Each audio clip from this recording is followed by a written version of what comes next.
Ready? I think so. Probably come off mute. Yeah, I can see your. Yeah, we're recording. And we're recording. And Chair. All right, everybody, welcome back.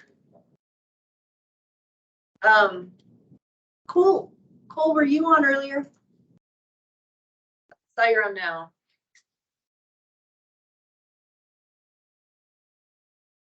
Multitasking. I don't think we. Okay.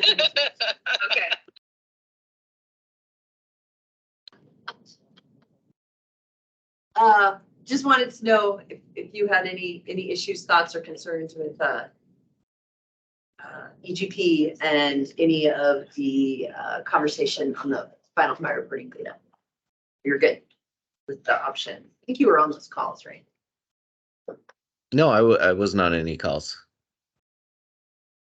Yes. No, I mean, we're good. I mean, it'll be development work for sure.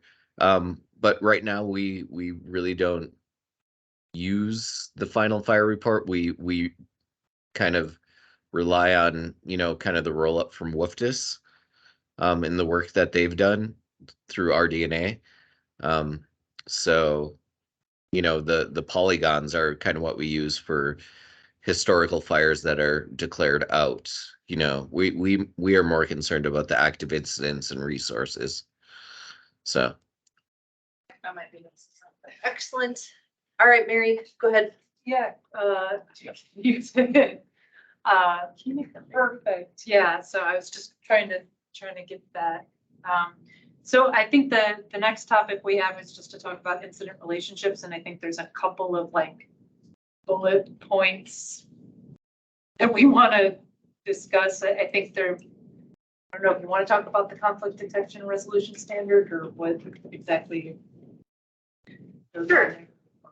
Okay, so I'm gonna have to open up the other document because that's just too small for me to see. Oh, okay. As I say, I can probably zoom in a little bit more, but I also. No, you're good. Go back. Okay, so so what we did is we worked through a conflict detection and a relationship standard, and included in all of the relationship standard is a conflict detection and resolution standard within it. I'd say the biggest change being proposed with that conflict detection and resolution is to be the ability to create a relationship when the conflict detection criteria are not met. And so we're working on a loose chart. This is what we were talking about earlier this week, where I have sort of my own Visio that made sense for me in my brain as I worked through it. And then the IRWIN team is looking that over and seeing what parts of that they can put into a loose chart to share, and then it would be put in the specs. But I think the critical piece, especially for the systems that create incident records, to be able to create a relationship where conflict criteria are not met. And most notably, that would be an OR relationship. And we feel that this could really give us some advancement in winning. So those are all tightly coupled together. So I always look at Tim, because winning is a big thing. We see it every day. We see it every day, and our only way to resolve it right now is to invalidate A and move on to B. So we can't make any sort of relationship. The other thing is too, we have incidents that are truly duplicates, that they are not the definition of an OR. Two incidents being created at the same time, different dispatch center, different application, that are actually the same ignition. Whereas duplicate, and this is that part to me where I separated and created in two applications, same dispatch center. It was just an accident. That's truly a duplicate. So, so this, I think, will help us with winning, but I'm looking for input on. That's not going to solve it. That's not going to resolve all of our issues. Yeah, and I just threw up here, this is kind of Oh, thank language you. we've shared in like earlier this year, and kind of what we were looking at in terms of like just providing some sort of guidance in our specs. There really isn't in terms of like development from IRWIN, not a whole lot that we are going to be doing or like leaning in on in this case. This is literally just kind of giving some guidance on like, you know, when B wins, like you're going to just set yourself out of quarantine and you're going to work with that system A and just making sure that we're clarifying that the child created by system is changing, like they're in charge of, you know, expiring relationship and taking themselves out of quarantine, and they aren't directly trying to make any changes to A. The other, they're working with that system, whatever. And I think that that kind of ties in, we're talking about that relationship outside of conflict protection. That's really that out of area response relationship. You would want to make like a potential conflict relationship outside of conflict detection necessarily. Yeah. Probably just be adding steps for yourself, to be quite honest. But we just wanted to give some guidance on how exactly you would do that, which it's essentially how you would do it, except for you're not in quarantine. So just if you're the child, you would create that that out of area response relationship. And I think that's important. Providing response to the relationship. Yeah, providing response to the relationship. Sorry. I think that's the other piece that was maybe missing, where folks were like, which system should be doing this? And from the technical perspective, the child created by system has always been the one to do that. And I think that's especially important for this OR, because you're going to be changing your incident type kind of category. So you wouldn't want that person that, you know, managing parent to do that for you. So I think the other piece of this too is that we've talked about making ORs valid incidents rather than invalid incidents. So that's another piece that kind of ties into that. We feel like there was consensus on that during the spring meeting, confirming as we put it in the specs. They're okay with that? Folks are okay with that? I think I'll just call out that in the past, and this is probably for our systems that read incident data or have pick lists of incident data, that if you are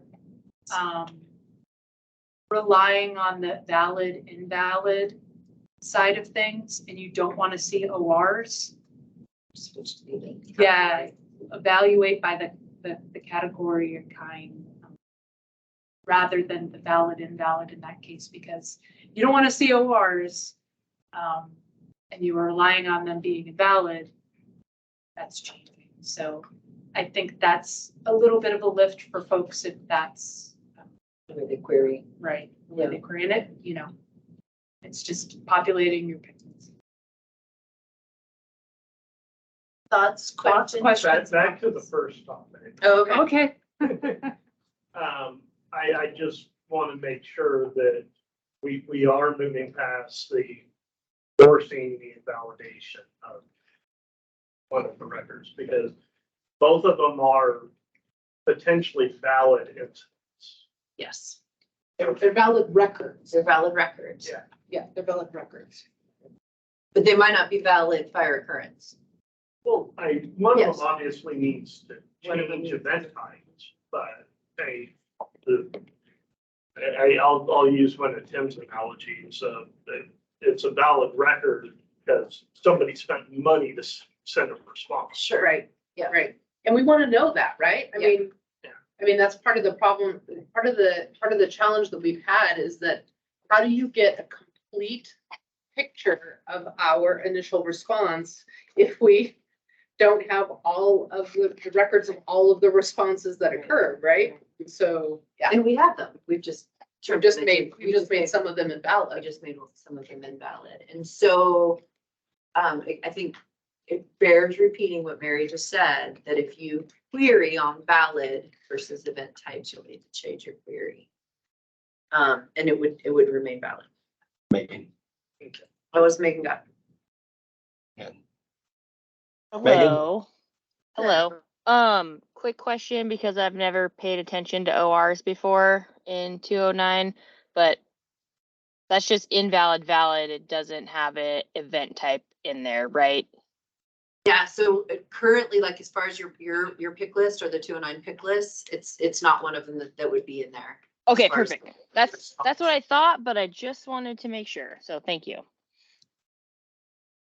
Because there would be no need to report on a non-ignition, right? It sits under the FM, so it's non-ignition. It's maybe termed it under the fire management action where we've decided, oh wait, that's not a fire.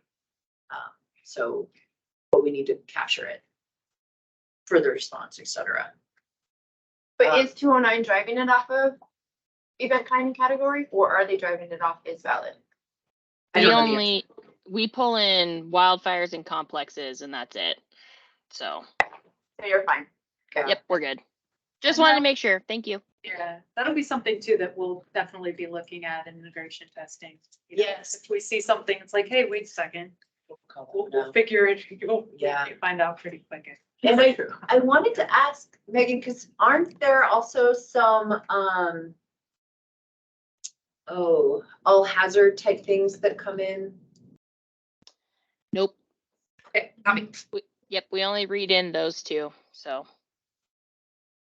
Could create the other if you needed to. that is correct.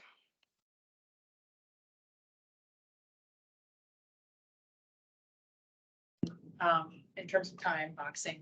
I think the only thing I'll just mention or just throw out there, and maybe we can follow up on a tech talk, is just if IROC, us changing that ORs to be valid, does that change any of your logic in terms of resource orders, things like that? So we can talk offline about that. Or just something to kind of think about, I guess. That's taking some break notes. Good. And yep. And more.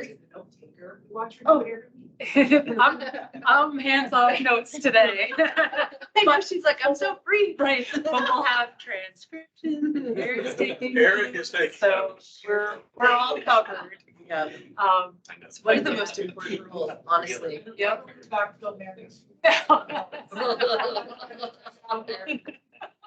Okay, So it sounds like do we have a thumbs up that nobody has any issues at this point on? just the providing response to or the view, because we didn't talk about the post-fire relationships. Right. Do you want to talk about that later? Yeah, we can talk about that next. But I Okay, guess so- those two, like, having that guidance in our specs. Thank you. We're good. Are you guys good? I see a V9 from, This is another one of those things where, yeah, so those of you who are not in the room, we're voting. Thumbs Some up for thumbs Megan. up. thumbs up. Thumbs up for Megan, I love it.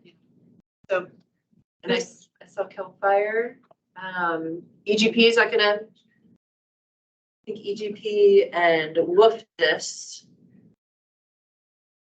And any of the CADs. You're good. Okay.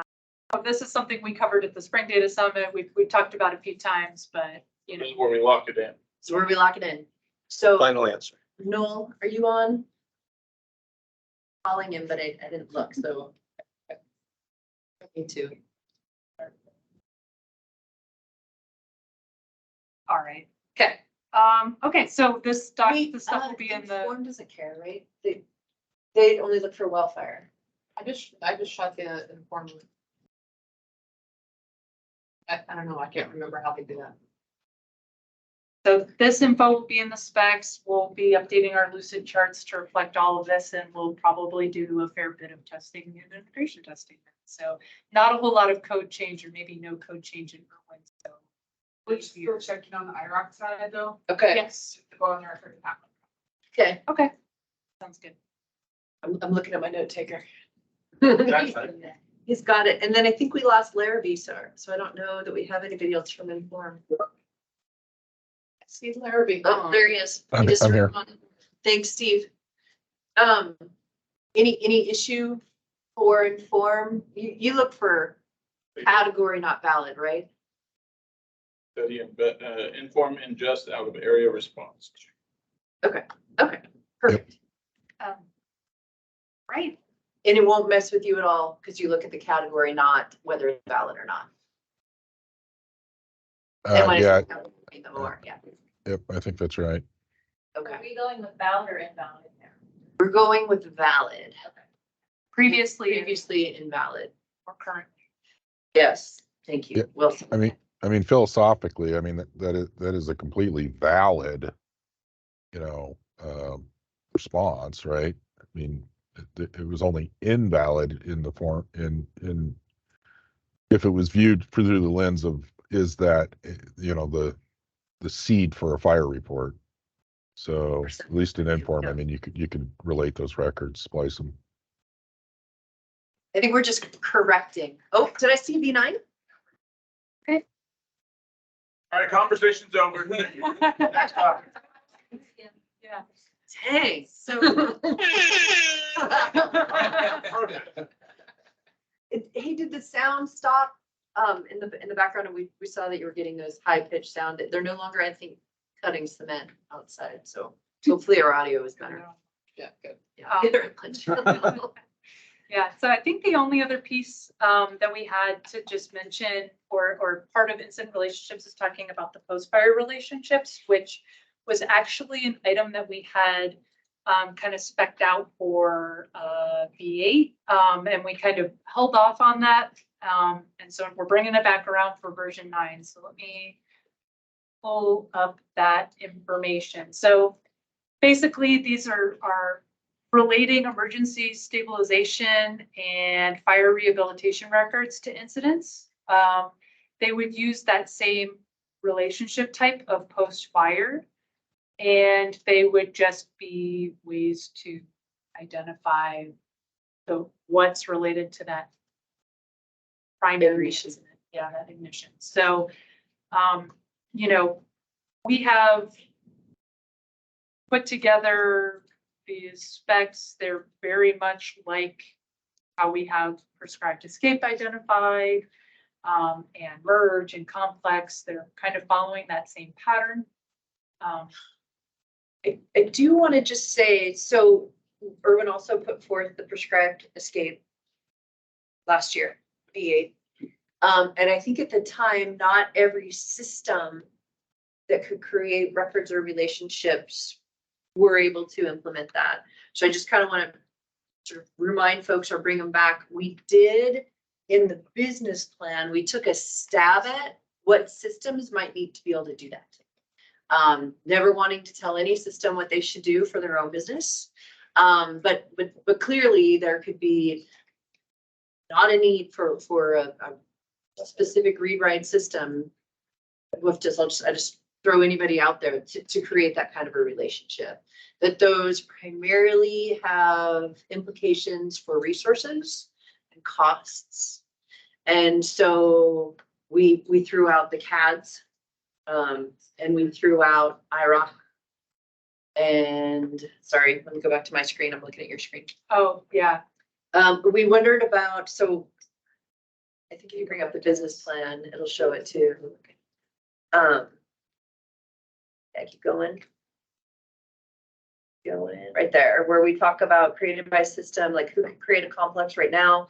We have guidance that said it would be a CAD or the 209, in the merge, a CAD 209, and then this prescribed escape. Again, not speaking to anyone, we just sort of threw some out there. The direction right now is to create incident records in CAD or inform. There's really no business need for informed creating a prescribed escape, but with informed fuels maybe. And then with informed fire occurrence, I don't think so, but I wouldn't want to speak for them. And that was the whole in the absence of a CAD inform, but really it probably looks more towards. You don't have a CAD, possibly IRWIN. Prescribed escape. I would think whatever you created the prescribed in is where you should create the escape. It's 2 records. And I am not providing direction. I'm just engaging in a conversation. So if you created the prescribed fire and then it escaped and you need to follow up with a wildfire that's related to your prescribed fire, prescribed escape, making that prescribed escape relationship, where should you create it? That's the question. And I think the systems had asked last year for some guidance on that one. See if there's anything in the chat. Yeah, I think that's probably right, that because the new wildfire record would probably be created in a wildfire system, probably primarily a CAD. But I think, Brandon, we need to have some informed fire reporting and informed fuels conversations, especially as they start bringing on the bear and bar module. Because I do want, I think that informed has to be able to make some of those relationships, and so do we have some of those conversations? So can we schedule with Irwin so we can be on the same page? Yeah. And do you want Eric to schedule or you'll schedule? No, you guys go ahead and schedule, Yep. just make sure Dawn or I are on there. And it's fairly pressing. Yeah, I was honestly thinking we may be able to leverage the extended team call next week to flush out some of the stuff Okay. since. It depends on how much, but Yeah. yes, as we start to gaggle them up, we'll basically, what Brandon was just saying is all of these that we've got follow-on conversations, we're gonna see what we could cover during the extended team call, but if we're gonna need to have focus calls, we'll do that as well. Yeah. I won't be on. Hoping to take a day off. Okay, thoughts on that? I mean, prescribed escape, that's already in B8. So that guidance is already in our specs. Using charts and all that stuff, I guess. The bear and FR, that post-fire relationship would be what is. Yeah. Don't think though, how many other systems are creating a prescribed escape relationship right now? I don't think any. I think we built it. It's a field of dreams situation. We built it. They haven't come yet. They'll show up soon. Because there's a need, right? There's been a request from very high up to call this.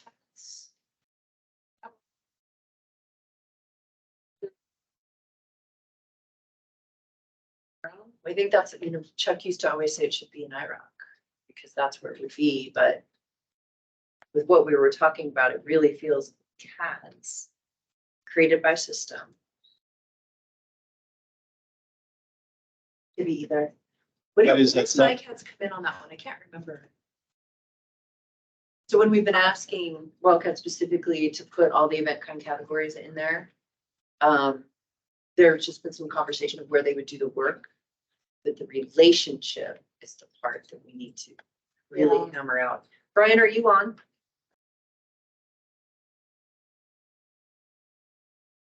He's on for a minute.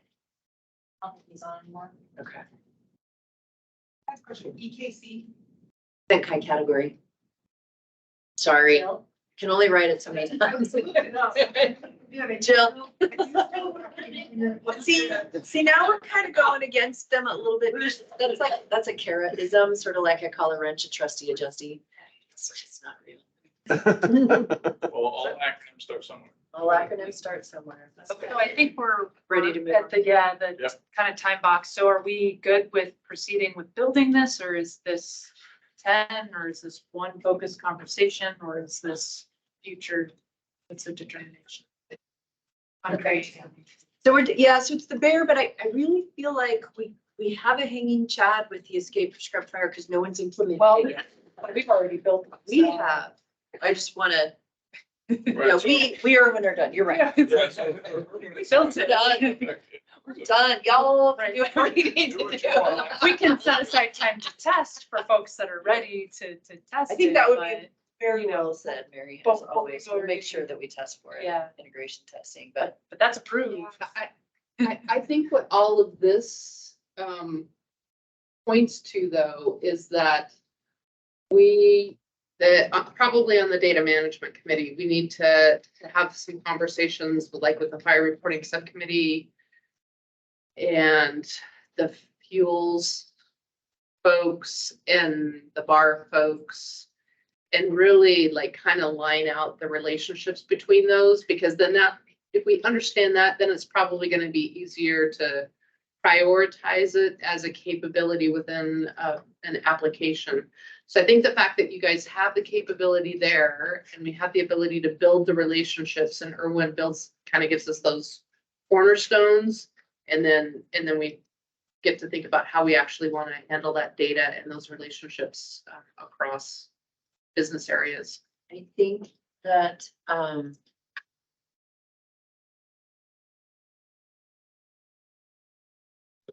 right, so this is a lot of that work, so I'm gonna not make people dizzy. Relationships, recovery, finance, repair. So here's our post-fire relationship conversation. There's a ton of work that's been done in here. As far as helping to guide the conversation. And then I think the prescribed fire was right here, Rochelle. I would hate to see some of that go to waste as well.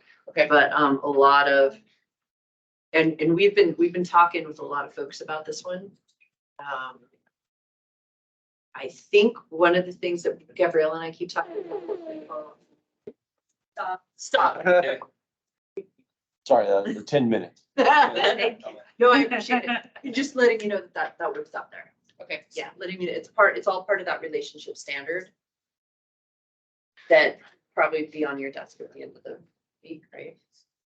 So is the determination a go on this? I would say a go with plan testing. Okay. Okay, relationships all lumped into one. Looking for. Yeah. It's like, we have to vote. No. Julie, are you on? Yeah, we No. this one as well. You guys said no. We don't care. Okay. I was like, hang Pick on. them out of the room. Hang on, I just threw up in my mouth a little bit. We can just do this. Future. Okay. They got all kinds of paddles. They do have all kinds of paddles. See, that's why they're fun. I think how fire folks are in the room. Okay. So the next one is a similar, related but not. I don't but think it's- we heard from IROC though, just to be Oh. clear. So we will put that on. We need to flesh that out later. You guys want to go talk about it? Yeah, we'll be back. Give us. Okay, no problem. Just want to capture it. Okay, so the next one is another one that we've kind of talked about a bunch. Incident quarantine fall-off rules. We talked about it in V6, we just didn't get to it, kind of put it off, so it's now back on the menu.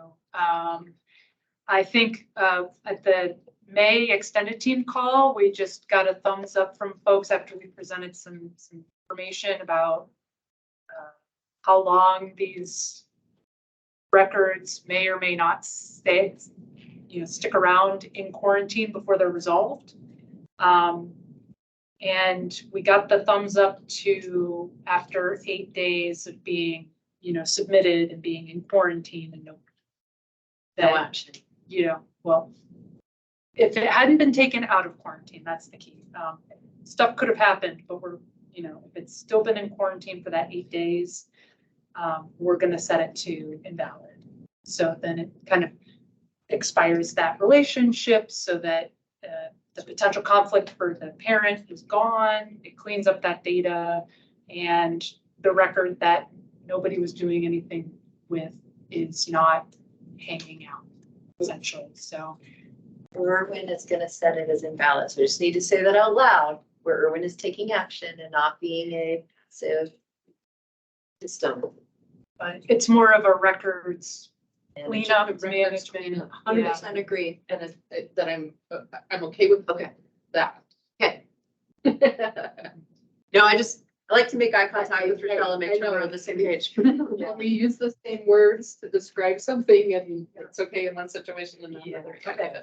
So no action for the system. So I feel like that's a B9 for Yeah, it's just more of a heads up, like if you're telling folks like, hey, if you don't resolve this incident, which I think most folks are inspired to do so because they can't order resources after 24 hours and things like that. So Can't get a fire code. Yeah. That's usually when I get a call. I can't get a yes, fire can't code. get a fire code. Yes, in So, quarantine. right. So you'll see here, we've got it kind of stuffed into our lucid chart for V9, where that would be.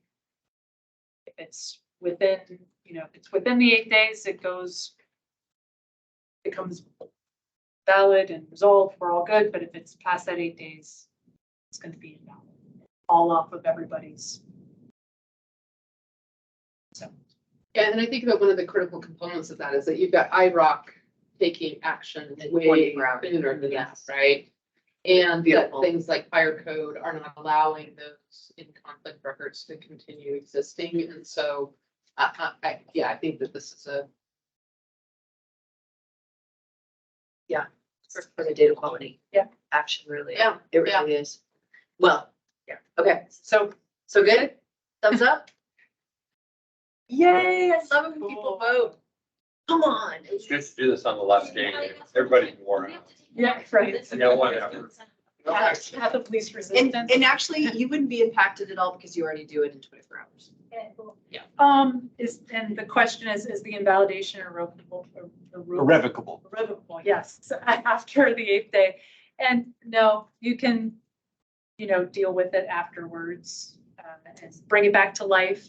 You may run into somebody stole your unique fire identifier, but I think that's a really good question though, because it's not a Minon or Shannon or John Jay.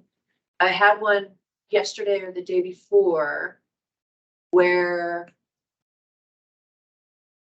we invalidated, we didn't flag as invalid, but the process of updating the IRWIN ID in a fire code record, as it should have, set the incident to invalid. And the user changed their mind. And so I was able to set it. I did an update in fire code thinking that would make it valid again, and it actually made it invalid. And then, so we can fix it in IRWIN for sure, Steve, but I think that we probably should test pretty thoroughly during integration testing. Because I did stumble across one that I think the system was doing what it should have done. And we were messing with it by cut and pasting IRWIN IDs. We as the user into a fire code record. Because I think the fire code record was behaving as it should have. And if anyone was to touch it again, I think it would have gone back to invalid. Okay. Good question. Thanks for calling that one out, because I think we need to test more on it. I think any other system has the ability to, well, I don't say any other system. I bet you the read writes need to look into that. and just, it may be one of those things too, just making sure that you're reading it back. Yep. So, okay. Perfect. All right, so a couple of these I'm probably gonna cruise through because they have like no impact on systems, but it's kind of almost informational, but they were items identified on the business plan in the spring. So the change notification flag, I think there was just a part of standard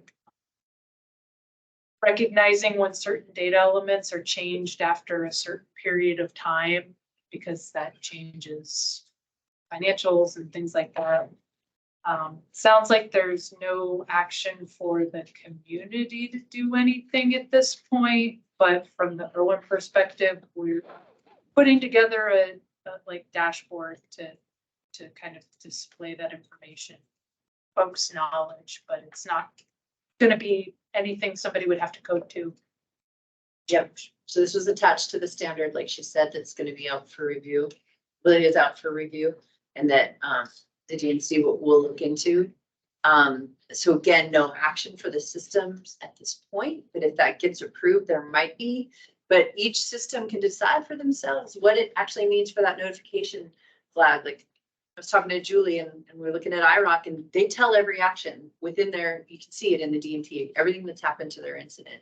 So if the user can just go to there and look at it, is that enough? Probably, but it's up to their business and their business community as far as calling that out, what exactly that should be if there's a change. Those were the data elements that were identified as relevant for downstream impacts if there's been a change after that amount of time. So again, the dashboard will in the interim show those and pull those out for you so you can see them. So a user can see them. So any user can see them, not just the system. Yeah, I think enough said. And those, we identified the data elements right there as far as the change goes. And then the other part of that, we'll probably talk about it later, is the in quarantine dashboard. Yeah, I think there's a whole list of dashboards. Formerly known as. Yes, so the next one, increased character limit. This was brought to our attention after the Spring Data Summit, so this might be new to folks, but it's probably low impact for folks that don't, send or modify resources. So the IROC team had identified a few data elements that need to be expanded in order to accommodate certain contracted resources and things like that. So owner vendor, previously 50 characters, we're going to bump it up to 75. Equipment identifier actually has a couple of changes. It's actually currently apparatus number in IRWIN. There's a new standard or maybe out there. Look at Gabriella's face. It got comments and they were like, so Bill Yon, right, who was initially for calling it equipment identifier. Then after we sent it out for review and it came back, decided didn't like it being called that. And there was somebody else who gave negative feedback. So it's kind of still up in the air as to what it's going to be called. But I think from an IRWIN perspective, it doesn't matter what your system is calling it. Like we have a standard that represents this idea that there's a number associated with a piece of equipment / apparatus. And it's this many characters. So I don't think that should affect you. And if you even wanted to keep it apparatus number, But that is up to you. The standard was proposing that the name would change, but I meant the characters, but yes. oh, the characters, Yeah. yes, the characters Good. are yes, yeah. Who's the steward? Is it? I want to say it was NCSC, and then we had feedback from, ETC was a stakeholder. Yeah, for sure. And they most definitely are. Right. And that's So where the it's comments came from. Still, yeah. Okay. So it's like in this weird limbo state as far as what it's going to be called. I think I saw an email going back to Sean and Kathy to talk about it. I don't think we've had it on a call. We can follow up with Sean and Kathy as the chair. And I should follow. I feel like I sent them the feedback, Yeah, but fire season. it might have. Yeah. If I think I saw you send it. if we keep it at apparatus number, that's less change for IROC because you won't have to remap to whatever this will be named. But if we increase the character limit, that should have Only positive enhanced impacts. things. Yes, only positive impacts. How's that? That's perfect. In my opinion, there's a data standard, it has a name, we describe what it represents. The systems, in the perfect world, everybody would call it the same exact thing, but when in, an analysis of our own systems previously, like, they go by all sorts of different names, right, depending on the system. And so, as long as we know. As a concept. And we definitely don't live in a perfect world.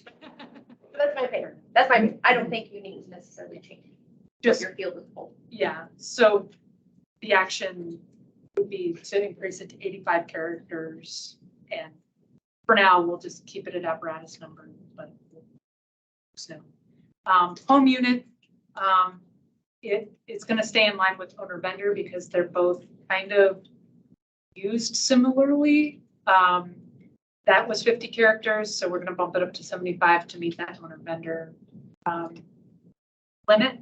And then operational name, we thought we might have to update it, but we're going to keep that at 255. So no action for folks that don't interact with those fields other than reading them, making sure that you can accommodate those expanded. So I think that's probably a thumbs up from everyone. Yeah, IROC wants it B9. That's the main thing. So, yep. All right, cool. Keep it moving then. All right. So we're now in our kind of importance I, fire management complexity, incident complexity level, and organizational assessment data elements. These were kind of brought up, I think, kind of earlier this year. We just needed to align for WFDIS. There was a few domain changes that we needed to make sure were reflected. And then we actually have some new data elements that kind of came out of that too. So I think 209 and WFDIS are, and possibly fire response and IFM were ones that interacted with those fields. We have somewhere here. Yeah, go ahead. I'm just. No, I was just thinking, so new data element is the incident complexity. I have to give a term. Incident complexity level. That's what I was thinking. Okay, thank you. Which we never had in IRWIN, which 209 needed to write to, and it wasn't available to them. So it would be a lift for them to point to the correct one once we get it in. And Yeah, you can see it's all yellow because it's brand new for V9. It's gonna have that same domain that previously the organization. I get them confused. But yeah, 209's ADS is gonna be, they're gonna write to that, right? And then just would not write to them. And we're waiting for the add of complex incident management versus, will you go back to the domain values? Yes. So we're talking about the complexity of the incident, not the organization. And so it's really important to call it, like, I wouldn't call this a complex incident management team. I would call it a complex incident. And I think where we landed was complex incident management. Okay? And so that would be an additional value, Eric, that once it gets approved, we're going to want to add. And I think who's the steward? It's operations. Chelsea. What's this? Oh, no, they're not the steward of the domain. Oh, they're not. It's NCSD. NCSC. It is NCSC, and we went. So are you waiting on anything for them? I say we. I don't because think so. I think it's actually finally like I think we got it good. But we dialed. went around and around and around and around with this. It was incredible the amount of time that went to this conversation. I believe it. So because we, Because we can have complex incident teams, management teams assigned to complex incidents that may or may not be part of a complex. yeah. We have not shared out the V9 data mapping worksheet yet. We were hoping to get some finalization of stuff and Here, and then we will Marley. keep working on it. Yeah. Yeah. Megan Kephart has had her hand up for a while. I know, I thought too. Is tired. Well, because I think this is a big piece for 209. Go ahead, Megan. She probably had to walk away. Megan. While you're waiting, do you know what FORS stands for? FORS, it was in your text. Fire.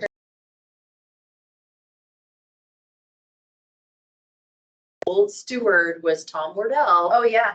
And the FORS task group. And the FORS task group, and it's a 2008 standard. So I have the report. sorry. So you'll see my business plan is a little bit different than Chuck's. Actually, A little too wordy, I know, and I will dial it down. I just thought sometimes it was important to put some of what I was thinking about as I was typing, and we'll clean it out once it goes further, but more frame of reference, so we knew to talk about it when we hit that point. Can you guys hear me now?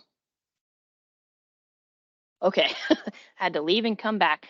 So yeah, this does concern us a little bit, and I'm not sure if I haven't been involved in any meetings on how this is going to go back and forth between the two systems, between WFDIS and us, and who has the higher ADS. Like I'm not aware of how that's going to work. If you guys have a plan. So we had one meeting with the 209 team, and then we had another separate meeting with the WFDIS team. And then the next step is to have that meeting together Okay. with all of us. And then, the incident complexity level though is straightforward. You're the only one who reads it, I think.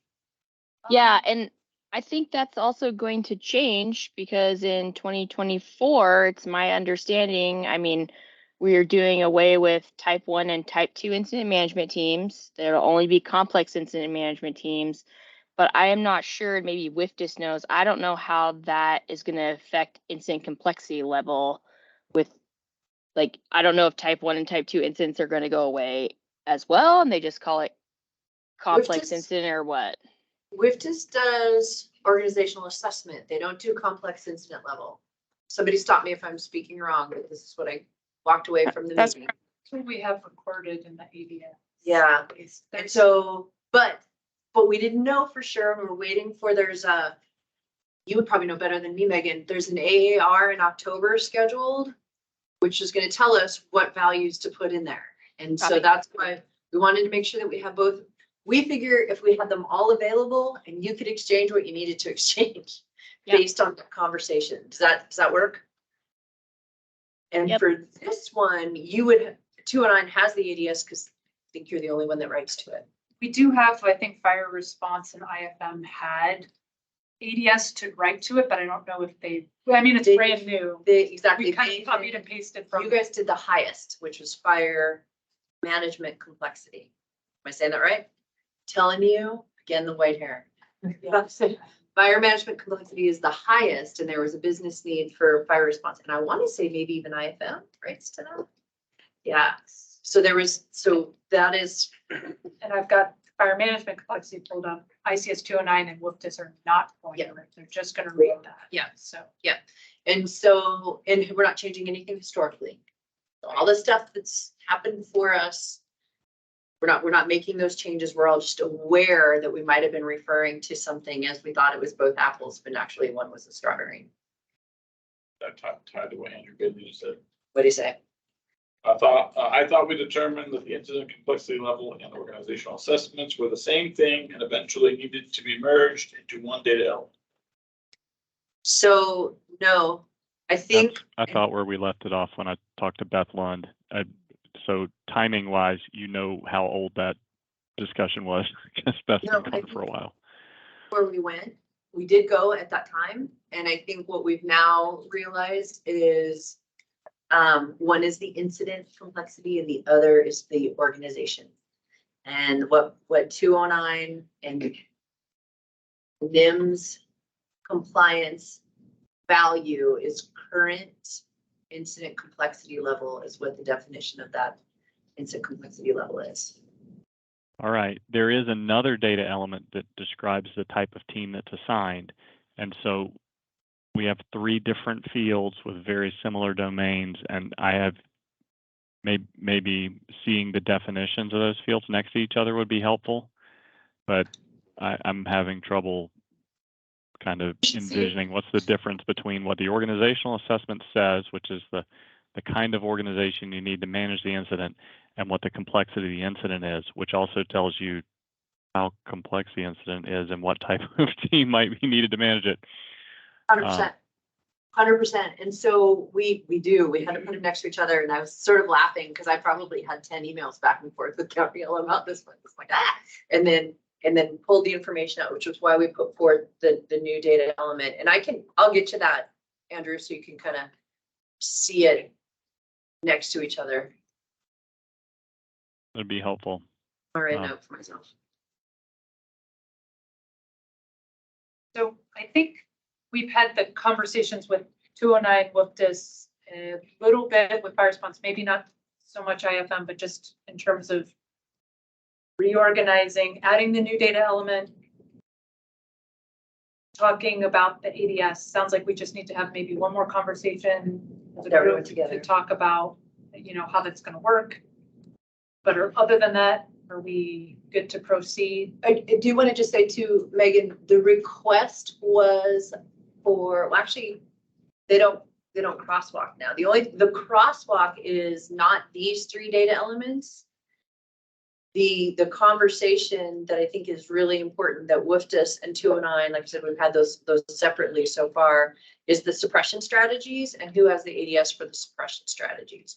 But these ones that we're talking about, organizational assessment, incident complexity level, third one, fire management complexity, is a non-impact as far as we can tell for you. You're just Yeah. actually 209. Yep. The ones that I'm are good the with, ones that it's the ferret out ADS I'm worried about.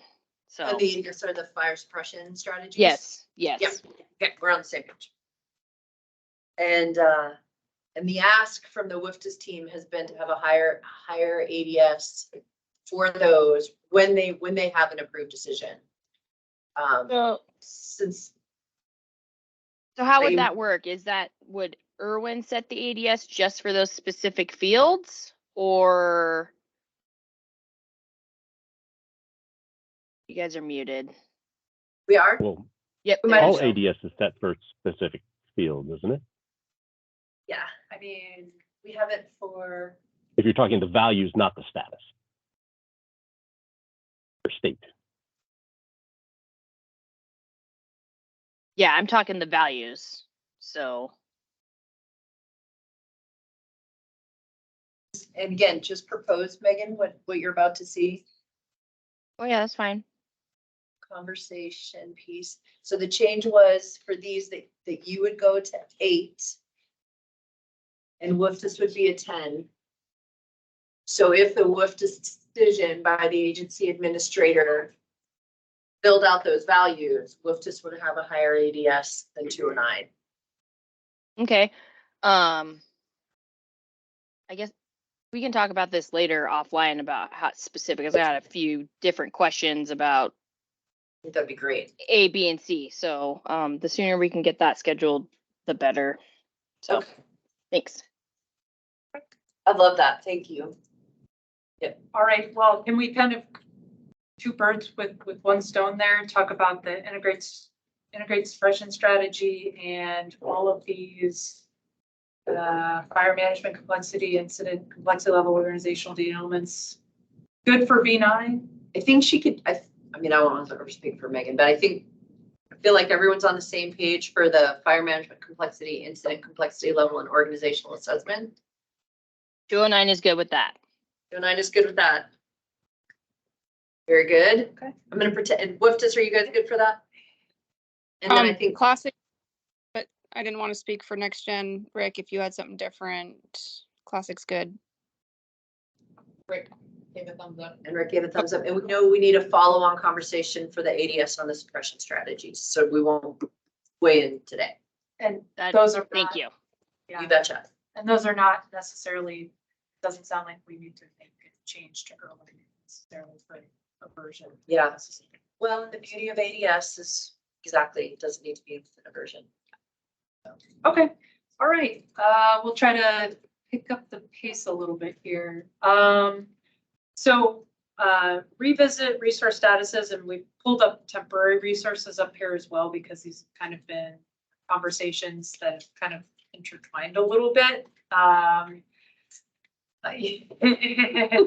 right next. Yeah, So CAL FIRE already voted, this is a big one for, we could get these, the statuses. yeah, I think there's kind of two things I just want to kind of pull out here. One, resource status is maybe not quite the right term, but probably capability request statuses more so. There's been, a little bit of trouble with how the workflow goes for when a resource is reassigned, because, which is also kind of this next item down here talking about filled requests for a single resource. IRWIN doesn't allow multiple filled requests for a single resource, and there's this potential for requests to be put together or reserved in the future that currently maps to filled. So it's basically causing, a little bit of back and forth problems. So we're trying to identify if there needs to be kind of a reserve request status potentially to say like, hey, this person's not there yet, but maybe they're gonna be there in a couple of days or something. We're still trying to figure out, I think there's kind of, is there business practices or rules that we can identify that maybe makes sense that would then be overcome by events? But related, we talked about temporary resources where there may need to be another fulfillment status there potentially. So we've talked about, and I can bring up kind of the notes that we've discussed about how if it's a temporary resource, it doesn't have an RID, so it doesn't have a capability. So you can't fill a request without having something fillable. It sounds like there's a movement towards some of these resources eventually getting into IRWIN, but not all of them. There's always going to be maybe this non-inventory resource hanging out there. And so We're just smiling over the complexities of resources. It's crazy. Yeah. So currently the way it looks right now, because there's no capability and those requests are still being sent to IRWIN, you see them as unfilled requests. So they look like a bunch of unfilled requests and all the system. Yeah, you're like, Right. it's just like, what the heck? Why is nobody filling this? So at this point, what we're kind of looking at potentially is to have another fulfillment status that's like build non-inventory and have like a non-inventory resource name associated with it, in order to just make sure people aren't looking at that and like trying to fill it and then going into IROC and seeing, oh, I'm wasting my time. Like going back and looking and trying to fill something that's already. And the systems can see it, that it's filled as well. Yes. Yeah, so the human and the system. Yeah. So folks that would potentially read like 209 or EI Suite, who talk about looking to read stuff. Go ahead. There's a couple of more pieces to this equation too. It's not only putting it out there for all the systems to know, but and be able to read it. Really, Don, you got it. Yep.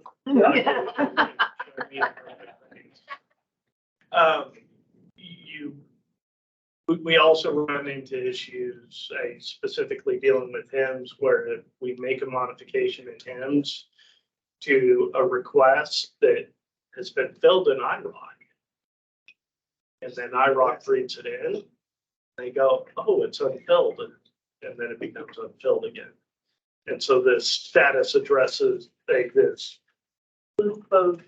quasi filling a non-inventory resource. I like that term, by the way. That's- It's Give Elizabeth Gordon credit Yeah. for that one. I think it's a good way of being able to stop that, plus EI Suite or Internet, stuff like that, being able to read in that something's there. What's there is obviously still a big question mark in the IRWIN arena, but it's gives people like, oh, okay, I know that this got filled with something that isn't a real resource. Yeah. And I think there's been a couple of other data elements identified. And so this is kind of like, we're working towards it, probably don't have anything fully cemented yet, but it's something that probably folks, just want to hear if we're totally off track here. Things like the unit, the provider unit of that contracted resource, and potentially agreement number, which isn't required in IROC, but maybe eventually down the line might be something that's required when you're filling something like this, to put on capability requests. So We would eventually tie into invoices. yeah, so there's a couple of things, and I think that's another point. We're trying to build this, we're trying to meet a need, we're meeting a pain point here. We're hearing that's a pain point. We're also trying to make sure that we're not making a really narrow solution for a broader issue either. So that's kind of why we're kind of putting it out there. And Or really open solution to then allow Yeah. all sorts of Yeah. non-inventory stuff in. certainly we don't want junk either Yeah. necessarily. And so there would be things like, you either have to have an IRWIN CID and a non-inventory resource name in order to be considered, or you have to have non-inventory resource name is not null if you use this temporary filled status. So I'm hearing from Cal Fire that they would like it now. Yesterday. Yeah. Yeah. They would, that it's very important. And so do we need to bump this up? I mean, David always says, Carol, we can't have everything as highest. Yeah. But where it's sitting, but we I think know it's still at high now. it's still at high. I think It's still at high. So, and the impact, the huge impact is IROC and getting the cats. And as far as, well, I would actually say PEMS, possibly Viper, possibly, when that comes on. And Yeah, then, sweet. and then all of the, and then all the read systems. But as far as the workload falls to y'all. So, okay. I'm seeing V9 Everyone's on for mine. V9. Okay. That's awesome, All right. by the way. Yep, just Cool. got sick to my stomach again. Yeah, I think, we're still unpacking it. It feels like we have a good route here, but like, we kind of bring these types of things out to get a little bit of a broader audience so that we aren't necessarily making that really, we have our blinders on looking at this very specific pain point. And we just want to make sure we aren't like painting ourselves into a corner. And possibly some aha moments, like, that's why I'm not seeing any of those, right? Oh, Yeah. no wonder why my stuff is so different.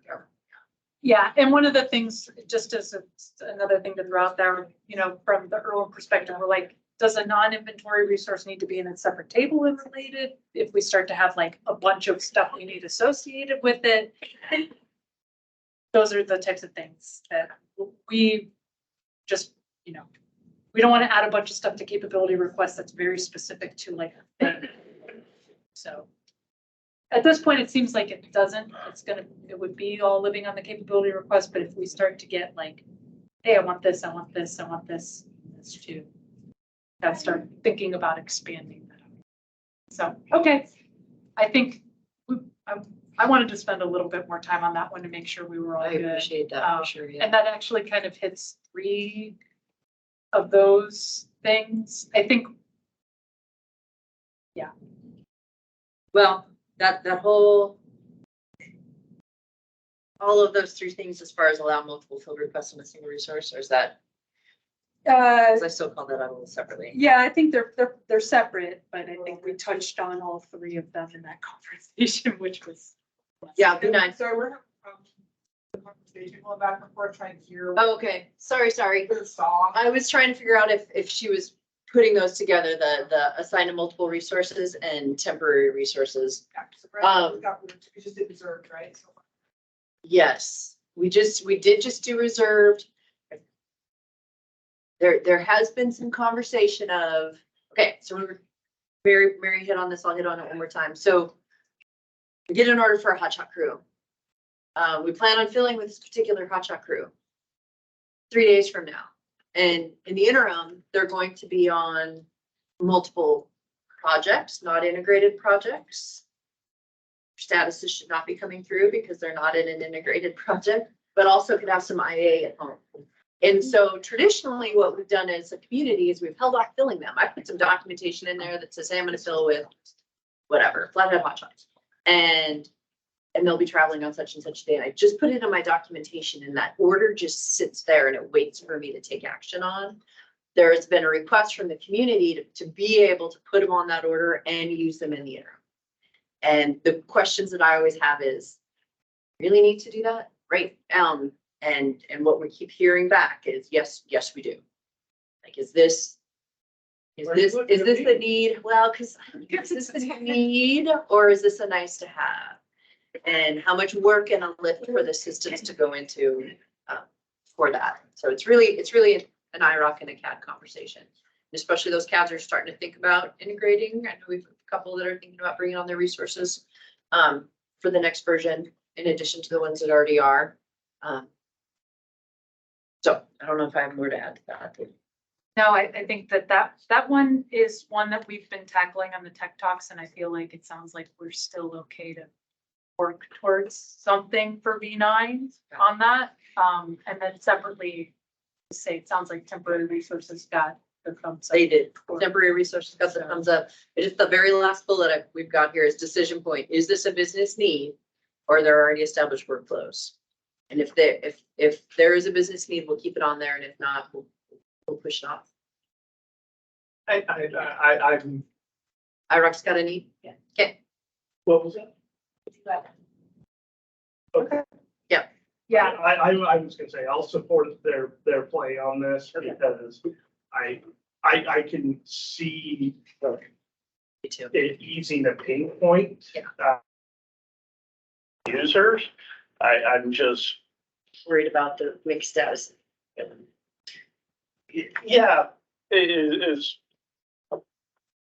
The problem we're gonna run into is, I see is, how many times can a resource be reserved for? And then at what point in time are we gonna end up with something falling out the bottom because they're reserved 3 times and when they're supposed to mow on that future incident doesn't actually happen because they're committed to something else? Excellent question. yeah. Those are the things we need to consider. And I think Julie had said at one point, one reserve request. Now, I don't know if we need to fact check that or talk more about that, but Jules, are you on? I am, and I would say, yeah, only can be reserved once. And just here in the last couple weeks, this did come up with Wildcat. A local center had, I don't remember if it was an engineer or crew, reserved to go out of area. And then they used it on a local incident and wondered why their requests and resources weren't moving around and showing stuff in IROC. And it was because it was reserved for the future, but they wanted to use it in the interim. So I know the needs there for the community of what goes on in real life. And then for showing that reserved status, I mean, it's great to be documenting in there that reserved, I'm going to fill with this resource in a few days, but there's people at the GAC and NIC levels that probably want to see that actually filled, that they know something's committed in there and can make other decisions for moving resources around the country. And then also the incident, knowing that they're actually going to get something. That's the big piece where they're sitting there waiting. I said, I could go and look at it, but to your point, there's other eyes looking on it, looking at it as well. And the big thing is we already have reserve status for a resource. What we don't have is reserve status for a request. So this is very in the weeds. And maybe we don't call it reserved in order to keep it Separate. and not confuse ourselves, but. And are there dates associated with that you could say reserve 3 days out? Why just status why? It's before your travel starts. Yeah, so it could be 2 days out. Now, I will say there is standard operating procedure at the NIC and at the GAC that we don't process orders and look at the tank over, you know what I mean? And for the most part, they actually ask us not to process. Megan probably can speak to this better than I can. And I don't know if it's a hard and fast rule, but it's an accepted business practice that you wouldn't do it way far out in advance for this very reason. Yeah, so we're not talking about a huge timeline, but we haven't restricted the timeline in the conversation. And I'm not sure Erwin would want to restrict this, but it's be more of a system because I can see where we would spend on causing headaches for, oh, yes. Okay, moving on. So B9 now on those. B9. Which one are we talking on again? We are now talking about filled on multiple requests. Oh, and that's, Not reserved. Yeah. okay. All right, next. All right. So the next one we have is integrate state financial codes and. When we just temporary, I'm sorry, I missed the temporary. We said B9. Okay, unless you want to, I mean, B. Yeah. You vote. I just wanted to check. Yeah, no, I appreciate it. Thank you. Okay, so integrating state financial codes, at this point, right now, we've identified one new data element, and that's the primary state financial code, because there could be multiple states. So a lot of information here, and we've I don't know, Alpha Review's a question mark here, but. So I don't think it actually went out to review that. Is Dawn on? I think I saw Dawn hop on earlier. And so I've been working with Dawn and BJ on this one. And so basically what you see in front of you is the standard. And we hadn't put it out yet because I placed to put it out. Who should be putting that out? And I will say, I noticed Wildcats already has a field that users can enter. It's just not exchanged because Irwin doesn't take it. I think what Mary said bears repeating in that we're only talking about exchanging the point of origin state financial code. So for example, if I was a state of Montana resource and I went and fought a fire over in Oregon, I would get a new state financial code for me, for my costs associated with that as I was out there. That is not what we're talking about. So those there could be 59 of those, right? So we're only talking about the state specific point of origin state financial. I mean, they should be consumer. And who's gonna exchange it? That's the next question.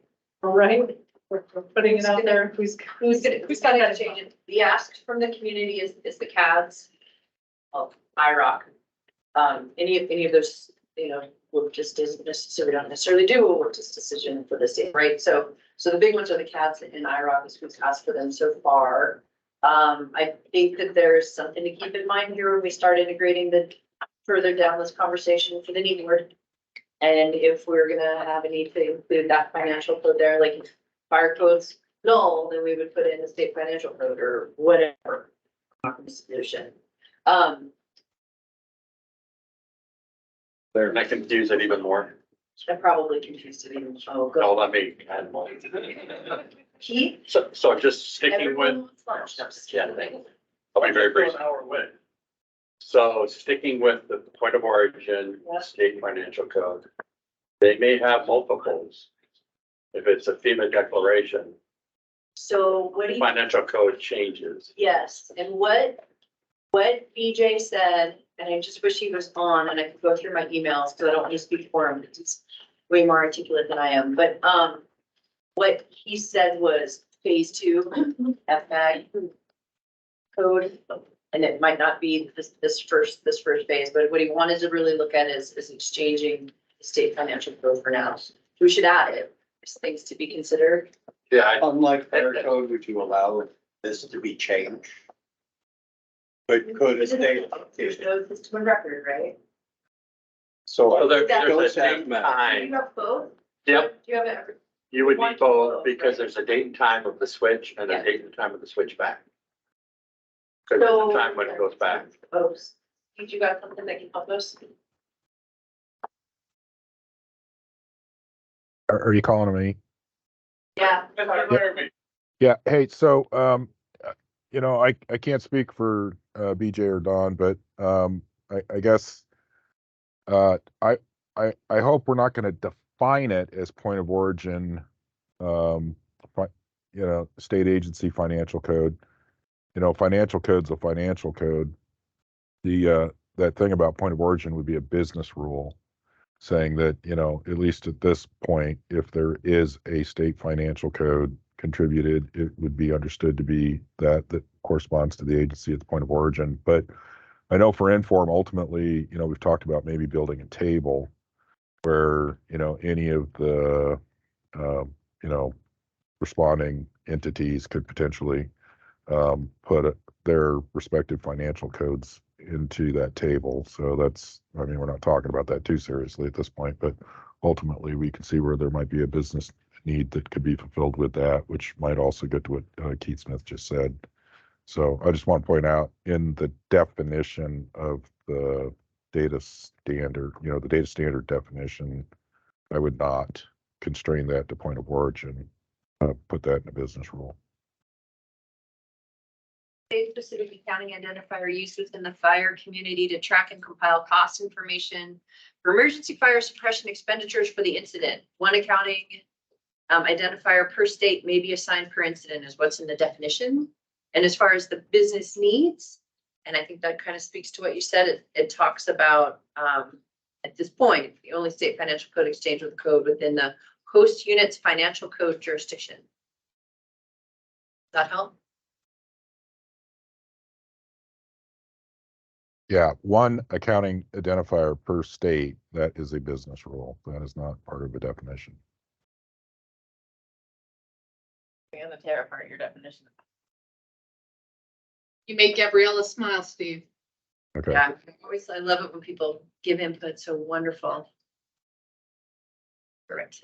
Timely is even better. So is that defined well enough to be? You had something to add as a state partner? To that point, I think that a table of financial codes is an appropriate solution, and I'm not, I being ignorant here, and I didn't actually read the current business rule, but I would say there could potentially be multiple for a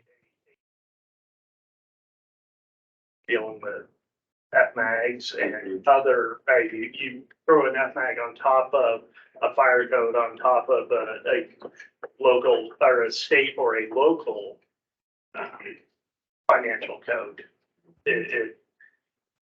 Now you're just one jurisdiction in and 4 numbers deep. Yeah. I could, this is all BJ and Don, but I'm happy to take the flogging, but, No, I know, I no think walking. that- I just, no, I think that, I can forward out what they have so far. State financial code, near term, it's got it, near term and long term. Near term code would be manually entered in a connected system, CAD, IROC, Vogel, Inform Inspector, and a new incident. If an entity would want to connect, they should use the existing process that IRWIN already has in place to connect to the system. In his opinion, host unit's financial code jurisdiction, I just took exactly this language, assumed if the state protection on federal jurisdiction, a fire code is being requested. We all know that that may or may not be the case if we're talking DPA versus jurisdiction. And then not individual codes for each responding resource. I could see a side table down the road, but not currently is what he says. He just That's one person's one. opinion. Just wants to And start with one see what speed up. So I would look at this as a But phase. future, I would think that as a bad interpretation of way to handle it, when FEMA kicks in, you just change the code. It So would it's be, kind of what Don said. it would be represented in an observer, and then when it's declared control, then it goes back to the original. So we originally talked about the other side, that approved. Do you want to see a flag like that as well? And then that's when you have the update, or would you see it separate? Because that update makes me nervous because you're relating the concept. You said that so fast. Is there a flag? Is that what you're saying? So A box, checkbox? FMAG approved. Yeah. And then would we update state financial code to the FMAG code, or would we keep them separate? Looking at the business knowledge book that I've been reading that says we should not make them one and the same. So, There are, it gets messy. yeah, And there would be times that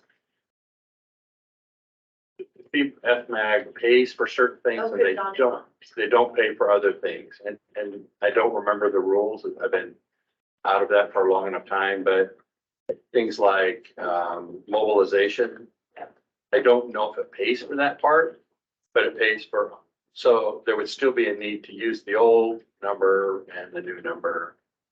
so what Don says for them, state financial code is when the state is the protecting agency financial code, and that's what we had in there, which Steve was cautioning us on. Our financial code doesn't change when an FMAG is approved. FMAG is tied into our business system. In Idaho or Montana. So it could be different. Oh, yeah, yeah. It So we does, just want to make sure. it that we generally don't frustrate changes. anyone with these concepts, and that's why we do this. And even with all this discussion. Did it change in Texas? Don? Did it change in Texas? There is no system. So Because they had to keep the accounting separate. in Texas, we don't request a fire code on any fire unless it's an FMAG, and at that point, we request a fire code. So the state fire code didn't change. Not the fire code, federal one, just your state accounting code. Did it change? Okay, so did we time box this one? Are we there? Well, yes, it does. Yeah, you. There's different accounting capable. Yes. That's usually how it is. But it changes as we go back. It does when it's declared control. It has to. So. Even doesn't pay for under FMAG category. That's true, yes, we We do need not. to But there's still more. Yeah. Yeah. I don't know. So, yeah, okay, so we're gonna schedule another conversation. Yeah, and I think this is something NASF needs to Weigh in on. weigh in on. You know, Love it. And is this something that we think we can? Is this a V9? Like, could we tackle this in one focus call, or could it be something, or is it gonna require? more- Is Gabriella gonna work on it? Yes, it would be me, I got to shoot. And we're still talking about the, like, one data, not the table. So I think a table, I think table would be. maybe V10. pushing us for V10. Exactly. Yeah, if we, during our focus discussion, it's identified that it explicitly needs a table, but it's not just one data element, then it would have to go to V10. Yeah, So- so the requesters, being Don and BJ, right? They were, I think, thinking of it as near term, long term. Phase one, phase two. Definitely could look at whatever input that you have, I'd like to. The majority, good with one code. Okay, There is a minority of Okay. FMAGs every year. Don, do you have any other thoughts that you want to make sure that we hear before we move on? I don't think so. I think you guys covered. We'll include And Keith, Don, BJ. Anybody from, I think. Incident business is not. The state representative is for IBC, so I can't really. it'd be good if there's anybody there. But if there's someone there that we would want to include them, and then we'll schedule that time. Does that sound good, Don? Yep, that sounds good to me. Thank you. You gotcha. Next. Okay, when are we? Lunch is scheduled for 12:45. 47. 12:25. Okay, so we've got a little bit of time. Yep. I think the next couple, we've either covered already or covered yesterday, actually. So integrate suppression strategy, sounds like we just need to have that follow-on conversation with impacted systems, ICS 209 booked as. You know what, I feel to kind of cover bad. ADS. Brandon asked, and then I think we said it, but I don't think we actually said it out loud. So the CADs and IROC on exchanging that data element, What data element? state financial code, We do care. Is that what you're asking? we do care and. Yeah, for version 9 or version 10 for you guys. Well, talking to Julie, we voted this because it didn't sound like it was fully. Future, Yeah. is that what that says? Yeah. Okay, So, but or if we can get it defined and weigh in again. we. We had it marked as like moderate. Okay. We knew we'd have to do work. Okay. Yeah. Feel like, yeah, a lot of the work will be handled in all these kinds of conversations, mostly adding the data element. Okay, So what's the final status of that? we're gonna come back. We haven't decided, so we'll come back. We'll come back. Give me some focused discussion. Yep. Thank you. Do you want to be included on them, just as a fly in the wall, or do you want to have some, this is what we think it'll be? Sure. Okay. And there are two NASF reps on IBC. So I want to make sure. Yeah.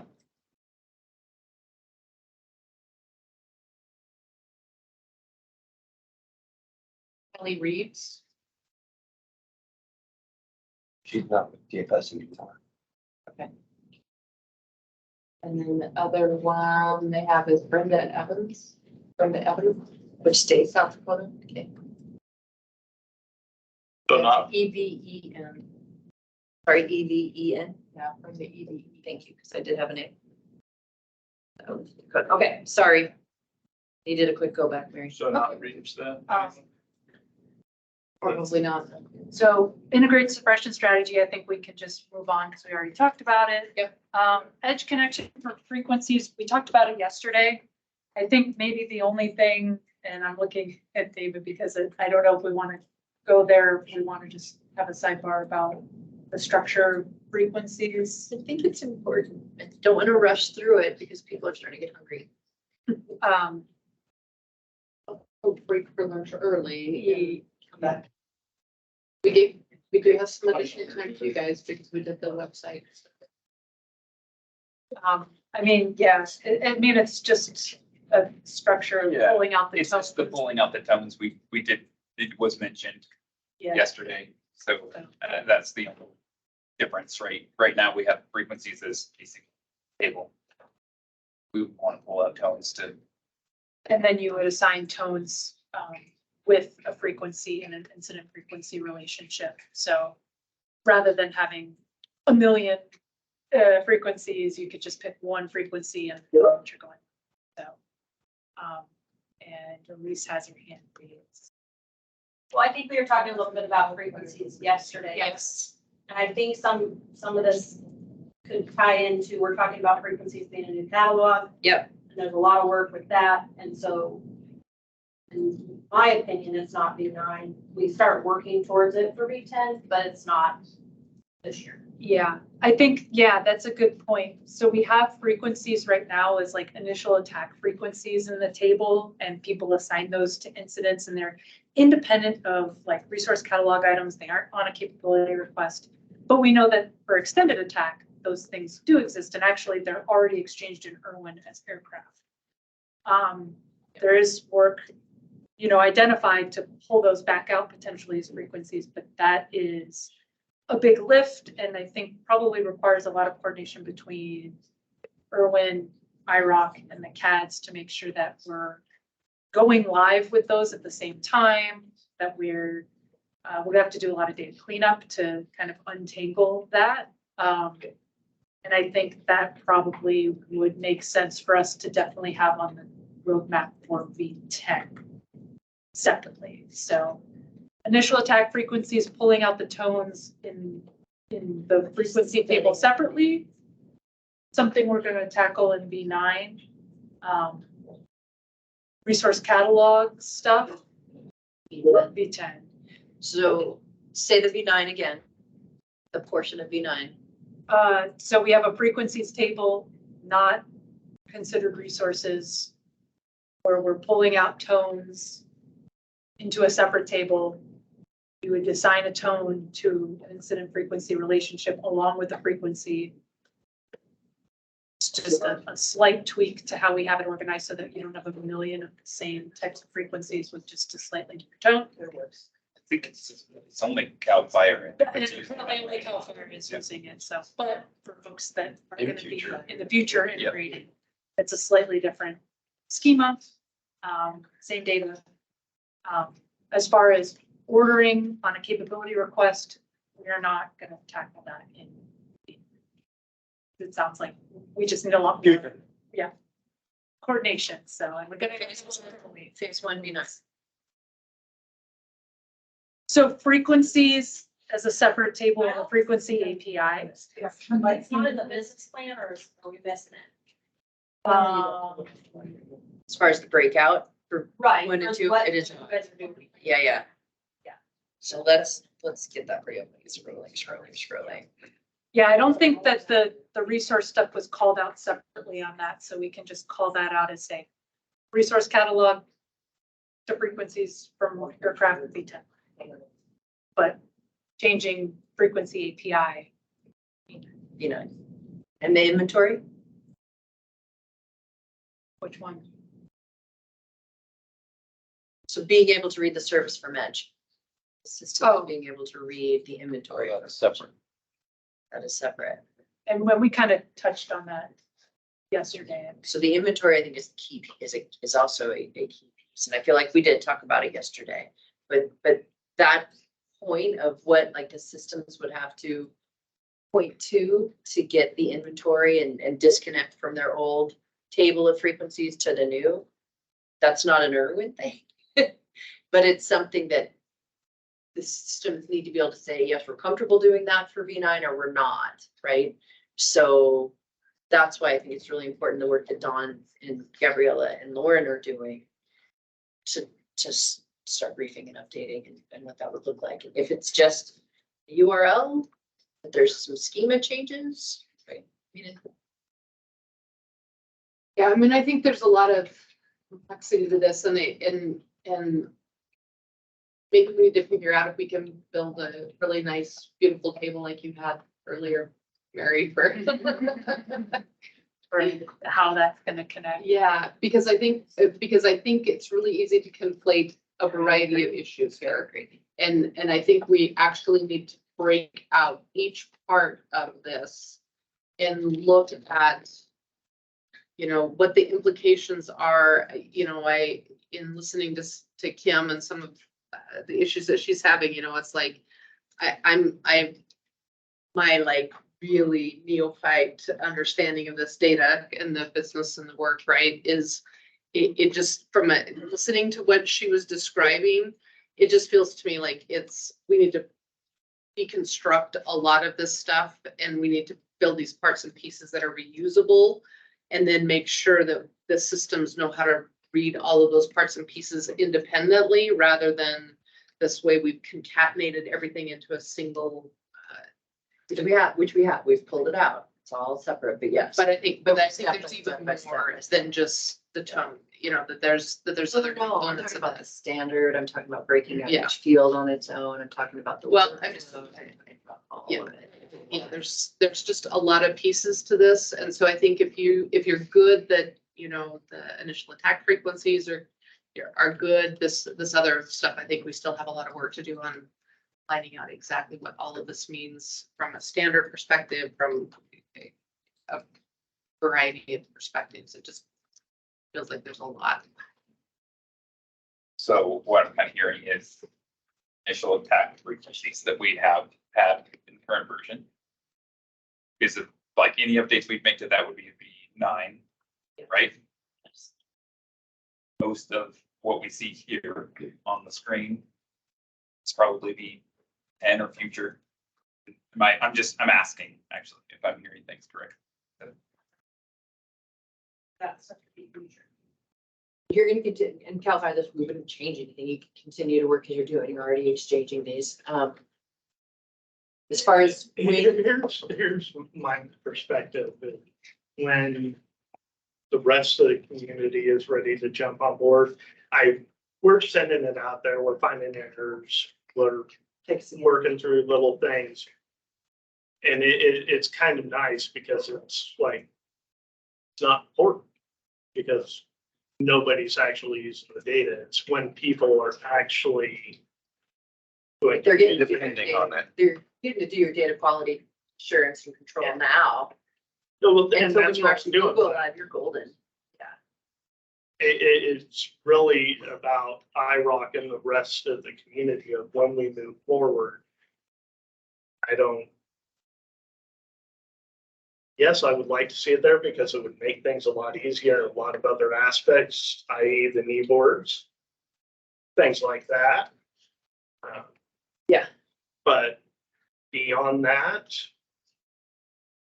and I say that I support my partners.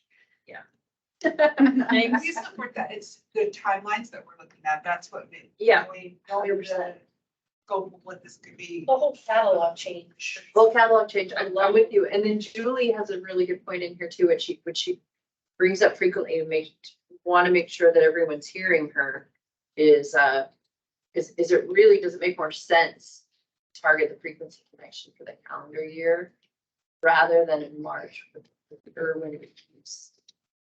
as far as the capability goes, but the connection, the service for the systems to connect to in the calendar year. There's a couple ways to look at it. We don't get the updates until April for the frequencies for like the aircraft data, maybe March on a good year. And Well, we're and I talking think that's, sorry to interrupt, but I think that in my mind at least, again, neophyte in this data, is that if we get the structure down well, right, then the data itself becomes like, if the data has to be updated on the 1st of January and we get new frequencies or then it can still move through the system without having to tie it to the IRWIN launch, right? I mean, Yeah. so that's kind of how I'm Build thinking the about it, but I framework think, out, and fill it in when there's time. yeah, so then the data becomes, same way we did event 10 category. yeah, That was done earlier for some of the systems. so, As long as the capability's there, whether it pulls in one frequency or 100 frequencies, it wouldn't really matter. Julie, is there more you want to say there? No, kinda. Just looking, people running reports, calendar year, historical purposes of kind of a clean cutoff calendar year for bringing a new catalog online, frequency being new. But a little bit less activity potentially beginning of January than there could be March, April when Southwest could be heating up. I mean, wintertime's probably going to be predominantly your southern area. But just looking at activity wise and not impacting less people versus more. Yeah, 100% agree with you on the catalog piece too. Like, yeah, that makes total sense. For the calendar year, the inventory itself has a little bit more flexibility. Yeah, okay. I think that makes more sense to me. Okay. Want to keep going? Okay. So, just to, once again, just state again. Initial attack frequencies, IRWIN frequency API, not resource. We're going to update our schema to pull out tones. That is V9. Yes. V10 or, discussion to coordinate for 2025 resource catalog. Correct. So I will add that specificity in the plan with your support here, because I don't think I got it all, the tone table. Phase 2. Yeah. B10, I'm just gonna put phase 2 for right now. And then I'll work with Mary to steal her language. It's just, if it's resources, we're not doing. That'll probably make camera comfort too. Yeah. Work with the concept and see where we're going. Okay. Yep, thank you. And hearing no By the objection. way, motion or something. What did Bozar say? He's going fishing. Oh, he's going fishing. Yeah. Unless he's retired or something. Looks like he's retired, lucky dog. Okay, so the new data elements for Alaska, is that where we are? Yes, yeah, and I don't know, actually, it's really only 3 new data elements for IRWIN. This, I can't even say fire management option. Figure out how to say that. Daily fire narrative and Pooh landowner local ID. Those are going to be on the IRWIN incident feature layer. Estimated cost to date and total incident personnel actually already exist. I believe only 209 is exchanging that data at this point. I think IFM would like to be able to, or would, in the process of potentially seeing if they go to Wildcat, if Wildcat would exchange that data. So that's an ADS change. Not really impactful to anybody except for 209, so we'd have to talk with them. I thought fire response, a couple of those. For a cost, do you do estimated cost to date and total incident personnel? Yeah. Okay, so we just follow Yeah. what they do essentially. And that's what we were thinking, that we would literally use the same ADS that we already put in place for you. And then, just sort of putting this into perspective for everyone, that Alaska Wildcat agreement is separate from the national CAD. I'm looking at least to help me make it, that I'm saying it correctly, is separate from the national CAD. So that's really between Wildcat and Alaska, Bighorn and Alaska, as to how that happens and what that looks like. Thank you. I was wondering. Yep. Why it was specific to us. Yeah, and then and they're hoping to eventually get it into the final fire reporting system, et cetera. But I also think that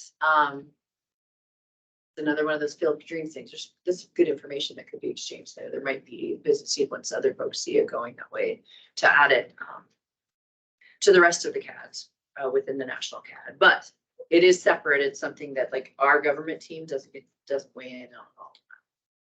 So I'm wondering, just thinking about in retrospect, if I, been able to time travel, I would go back and we wouldn't have an IRWIN ID, we would have an incident ID. And so I'm wondering about the AWFCG in the data element. It'd probably be going with just fire management option, but it's very specific to Alaska, like other places too. Well, but if it's something that you think is gonna be valuable by other in the people. future, then if everybody's using it and it has Alaska in the middle of the. Yeah. Jen, are you on? Jennifer Humphrey? This is Bidieri, I think, who originally submitted the request. But we could certainly go back. Gabriella's walked out, but we could. I know we've submitted that for a standard. Okay. Okay, and WIFTIS might want to read it too. So I feel like this is, and I like your idea that we Yeah, go back and change. I think we just need to discipline ourselves to not put application names in standards organizations from that, this or organizations. So we'll follow up. We can add attributes and we can add descriptions and we can add business rules about how it gets used. Yeah. Specifically for Alaska versus somebody else, but let's not. The standard they put forward is beautiful. I mean, yeah, no action needed. It was very well thought out kind of thing. But I do like the name thing. They basically filled out the data mapping workbook with all this. So we have all this information. If folks aren't exchanging it, then there's no action. This kind of information. Yeah, so Andrew says, it's part of their operating plan, not likely used elsewhere. But it's still okay. Right, I So don't, nine. yeah, I don't think anybody should have just. We should laugh with at it, but I'll vote. Yeah, I'll vote. Yeah, thank you for That your, makes sense. it's a beautiful thing, right? From Yeah, that last I perspective. completely understand why they requested it. Yeah, Makes sense. too. Okay. So IRWIN will be set up and then whichever CAD they decide to go with. Right to it. Yeah. All right. Okay. Modify aircraft registration numbers, which is tail number in IRWIN. Should say it again. Yeah. So right now we allow 12 characters with no dashes, and you have to have it for an aircraft. They want to bump it up to 14 characters and allow a dash. So the dash piece has to do with, this is really interesting, and you'll see I put a bunch of extra words in there, again, just for you to be aware of. Registration number is, for the United States, is governed by the FAA. However, we have resources. We have resources within our organization, military resources, and specifically National Guard resources, that military aircraft is not required to be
registration number probably only impacts IROC, right? Right. So if folks read it, just as a heads up. Good, Vito, done. All right. Do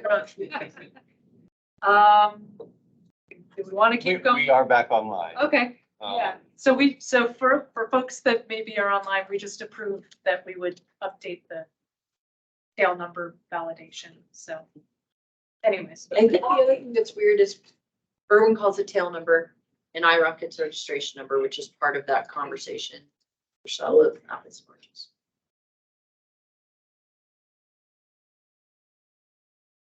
Okay, we're good. Yeah, and then the last one we have in the mediums is ICS 209 resource integration, which I think really only impacts 209. And if they're, we'll keep those conversations going. Keep those conversations going. I will say this, and I think the 209 folks already know this, or mentioned it at one point, maybe not, Megan, so sorry if I didn't, but in our initial conversations with EI Suite, EI Suite has query where they produce the 209 report. And so we've just mirrored their query for the information. So it's tried and true. It's good. So that's, and we're just, it's been busy. It's been busy and trying to get some time on the calendar. It's just been a challenge, but yeah, we'll continue those conversations. Okay. We're at the low and lowest ones. I don't know. Is it, are we still want to go till 12:45? Yeah, let's go because we're so close. 23 minutes. 23 minutes. Yep. Oh, okay. It's just Are you asking. okay? I'm good. I'm good. Connected, we're good for another 4 hours. Yeah. Right. Yeah. Let's We're all set. Well, How much do we have left? so we have the low and lowest, and then we have the new system integrations and milestones. Do we want to go through the low and lowest one? Yep. So the low and lowest is all you have left, and then what? The new system integrations And that we're milestones. working And with. it's more information only, I Yeah, would say. it's not any type of decision. No decision. And then you're done? Milestones. Milestones, and then we're done. Let's knock out the low and lowest before lunch and then. Well, I was thinking do lunch, have a reason to come. Back on the room, because I actually want to hear from everybody for the meeting as a whole. And if we're that close, it sounds like we're probably gonna be able to finish up a little bit early today. Because we don't have a lot else on the agenda. We wanted to make sure you guys had plenty of time and you've done such a great job. I'm Oxon. Yeah, I think the low and lowest one that we Need more had adults just in the the need for conversation. capability, which I don't know. Yeah, I think we had time box for half an hour versus. And then Let's we can. do lunch now. This is 12:20 Yeah. here, right? Right. Yeah, yeah. Let's do lunch. And then we'll hit the low and lowest and finish the Irwin stuff and then. B9 thing, because the sooner rather than. Yeah, lunch for V9 or future. Okay. Yeah. All right. Okay, Let's do an hour and a half. So, hour and a half lunch, y'all. One.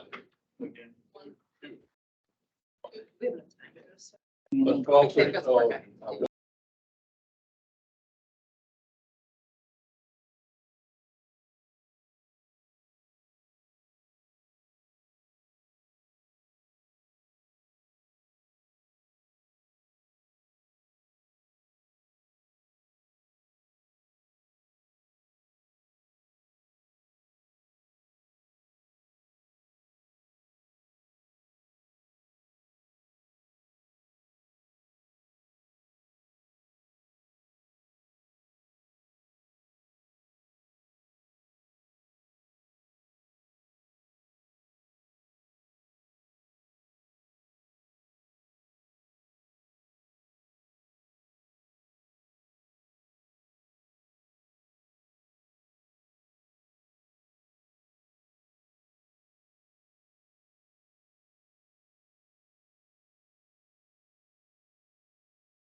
Okay.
moves.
Okay, so I'll just. Oh my.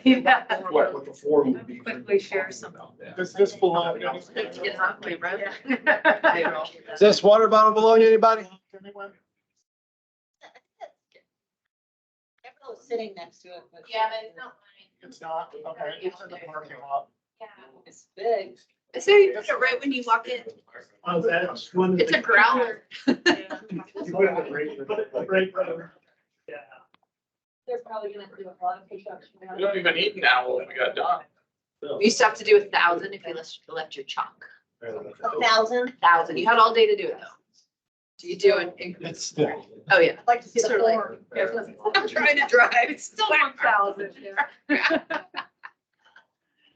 All right, Mary, where we at? Are we off mute? Can you guys hear us? Yep, we got you.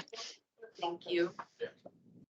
Right, we're on to our kind of lower and lowest items that we have.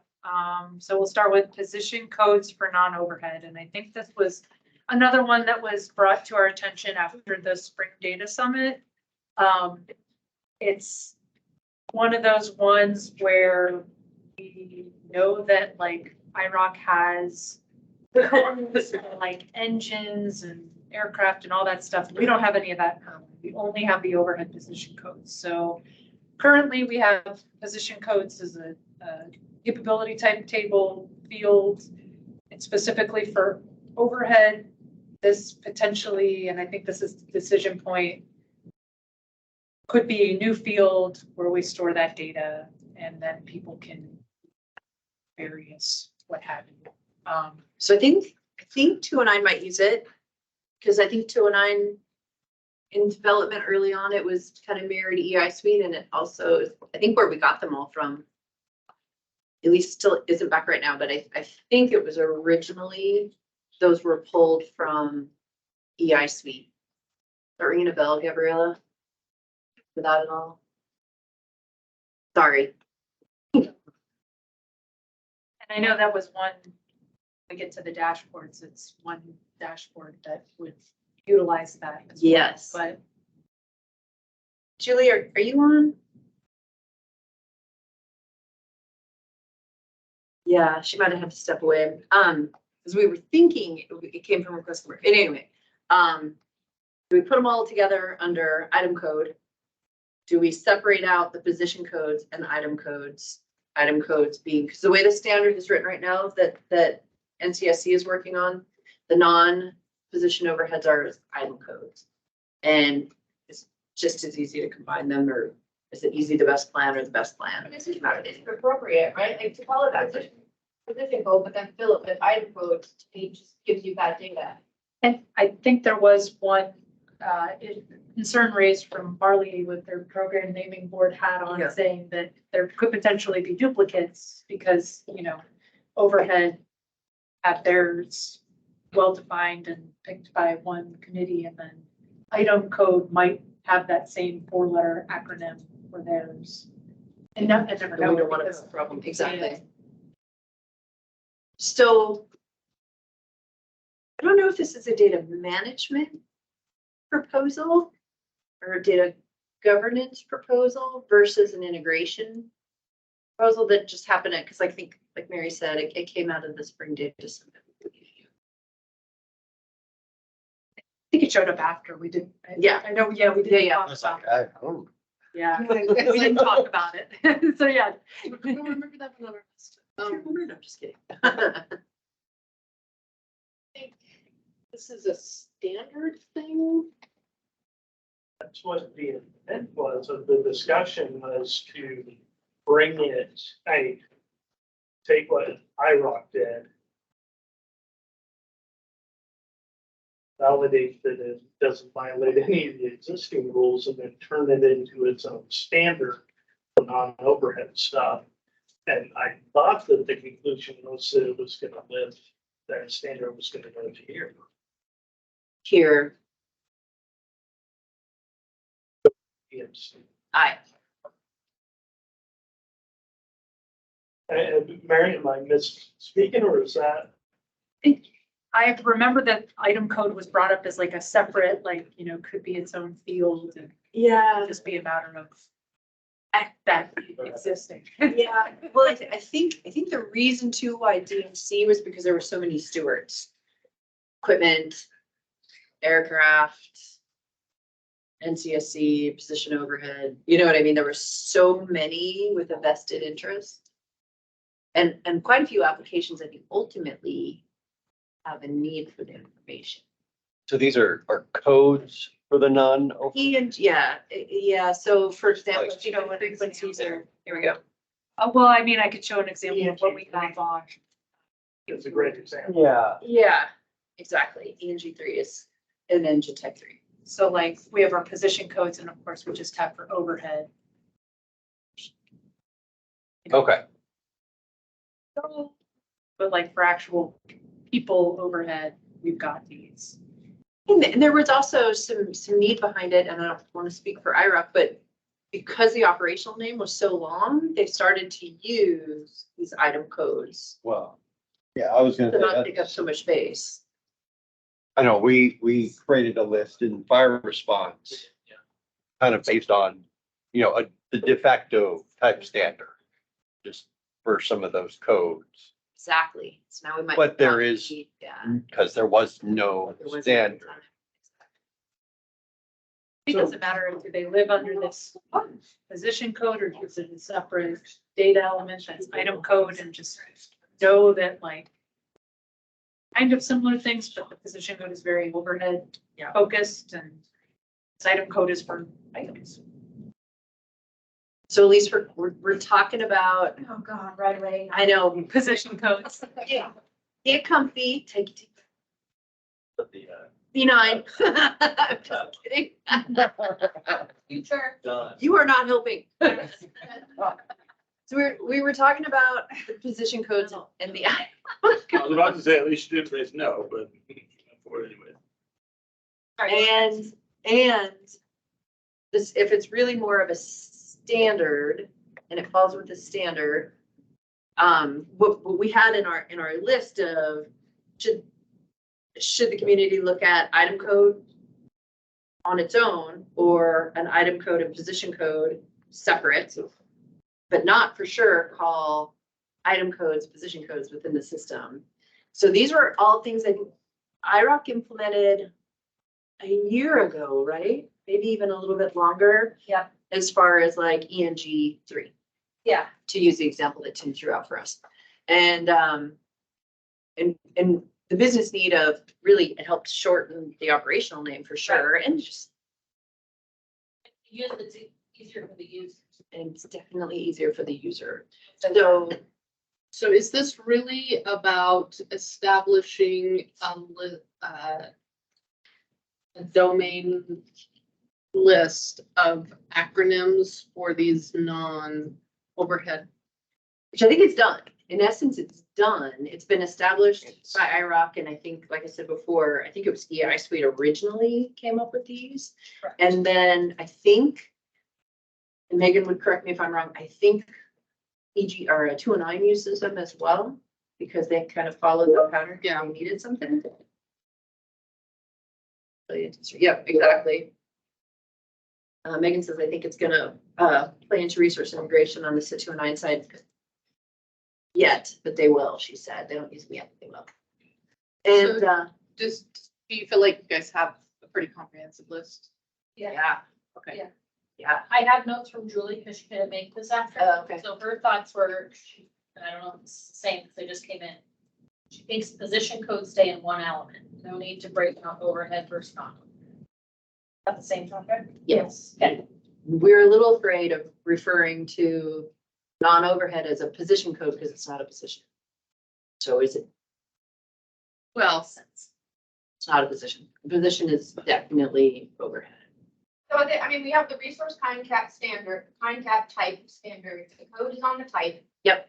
And it's just, if it's an overhead, it's a position code that's populating that value. If it's non-overhead resource, it's populating that value. I think we're calling them item codes. Okay. It is in the standard. It says item code for those, right? I don't know, I'm pretty sure it does. And then type. And maybe that's okay, like, just because a position naming board has a position code and title, that's what makes up a position. or official NWCG, right? Yeah. Right. But this is, the standard would be official NWCG for resource event kind of category.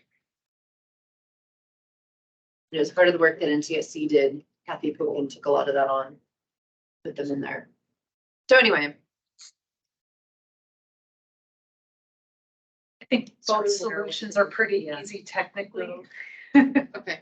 Are we asking, for our decision point, are we asking is a new data element needed for the exchange of it? Yeah, or is it something we just use position code, the existing data element, and put those in here? I'm gonna just ask the obvious question. Why are we talking about adding another data element when everything that we're talking about there has a null value? Well, it does now. We That's plan what on, I'm saying. we plan on populating it with these values. The And so, position code field. so that's when we go back to what we have up here on, this is your decision point. Community needs to determine if a new data element is necessary, or there's a caragram, I'm really quick, I'll go ahead and edit that, but should be. Should this be included on the existing position code? Should the community look at them as item code versus separate values, item code and position code, or just put them all under item code? And you just thought, resource type code is what it is. And does it cause any problems for anybody if there are duplicates in that? You know, Like if there's. Like if in- the codes in- are the same? yeah, if the codes are the same, like Yes. for an engine versus like a person. Oh. So when we did that, we made sure that none of them were the same throughout all of the catalogs. Marley So I has think- her hand up. Marley, Marley, yes, let's hear from Marley. for Marley. It was just more of a kind of process question because for the position naming board, we use Edge as the keeper of our list of position codes and position titles that have been issued. So when a new request comes in, the board refers to that to make sure there's no duplication. So we'd probably continue with the same process, but is there potential of, without looking at the bigger list that's now in IRWIN, of issuing a code that's already in existence for a different resource type? And if we do that, would it cause problems to the greater community? Well, I think Gabriella's solution was, though, there really are resource type codes And the standard is going to live at Edge with the domain. with a domain, so they would all be included. Do words matter? Would we just understand that the position name codes would lie, their domain value would it be included in the resource type kind? It's a resource type code, right? Yeah, but it's a code associated with, yes. So position codes could just be a type of resource. Does that work, Marley? Yeah, that works. I just want to make sure that we wouldn't potentially issue a 4-character code to conflict with a 4-character code that's being used for a different resource type. But if we're good, then I'm good. Yeah, I think, Marley, we just structure the data schema in Edge so that you had easy access to both and it's Yeah, and so we'll just line that out, and instead of calling it item code, go with resource type code, and we're good. So are we, And that's, so are we changing the name in IRWIN from position code to resource type code, or are we leaving it as a position code and knowing that, because position code does have a standard? I feel like Edge is gonna be our reference data set. So whatever they call it in there, we should, I think we would want to call it the resource type code. Resource type code. Resource typing, but when we're talking about people and resources that may not have typing. I think that, I think the term item code. Which is why we went there. And it's taking the step further, maybe looking down the road of eventuality. These are only things, not people. No, No, people can be items. I'm ordering items all the way across. I'm not an item. well, In the military, you would be. well, what did we used to call it in Ross? Weren't you a resource item? You were a resource item? Yeah, no, it's just funny what we accept, right? Because that's what was in front of us. Words matter. And now as opposed It's to to it, matter. it's It's to, and as opposed to a non-mandatory. I do not want to perpetuate the, complex incident management teams on complex instances that are part of the complex. So. Can we call it like capability code? Or since it's on the capability type? Gabriella had a visceral reaction. Oh, no, okay. So that's a hard no. Well, if we did, right, then the standard itself needs to not be called fire resource time cat type, right? Right, it's time cat capability. Which is part of this conversation. Yeah. Did you say fire resource? She's a kind. I don't think, I think I said resource Okay. time cat. I thought you said fire, sorry, I was like, wait a second. If I did, I shouldn't have. Okay. Yeah, because we had it under my like event kind category, and then we've got resource kind category type. Okay. I mean, ultimately, for Erwin's perspective, if this is just renaming a field and then populating. I mean, we can rename it Whatever You know, we want. whatever we want, but I think it's the decision that we're gonna Put them in move one. all in the one in the existing field, and then if we rename it, great. If we don't, And I feel like How the does that consensus affect was one, right? Extended systems pulling it in. They would Right. have to then They need to re-query Requery. or change. yeah, they would have to change their query. So Yeah, but I think I think you're right, Mary. The consensus is we want one field. yes, sounds like That was the question, yes. right? So thumbs up there. And then I think Gabriella, the BSTB, we just need to look at that. See on that standard, if we need to do some revisions, and it probably isn't anything we want to do this year, but we need to think about those names and that structure and see if we want to change that so we can get a good name for this field. And then we can catch the standard up. Okay. We can leave it as position code until that's determined and And I think, what to tell people to point to. yeah, I think, one of the major players here, right, is IROC and Julie, I got the same notes, I think, at least, I think position codes stay one element. No need to break them out, but kind of like helps differentiate their codes. Codes. That's all we have. Is that what you have? There were mapped to And then whatever. It's called the catalog guide. No, It's called code.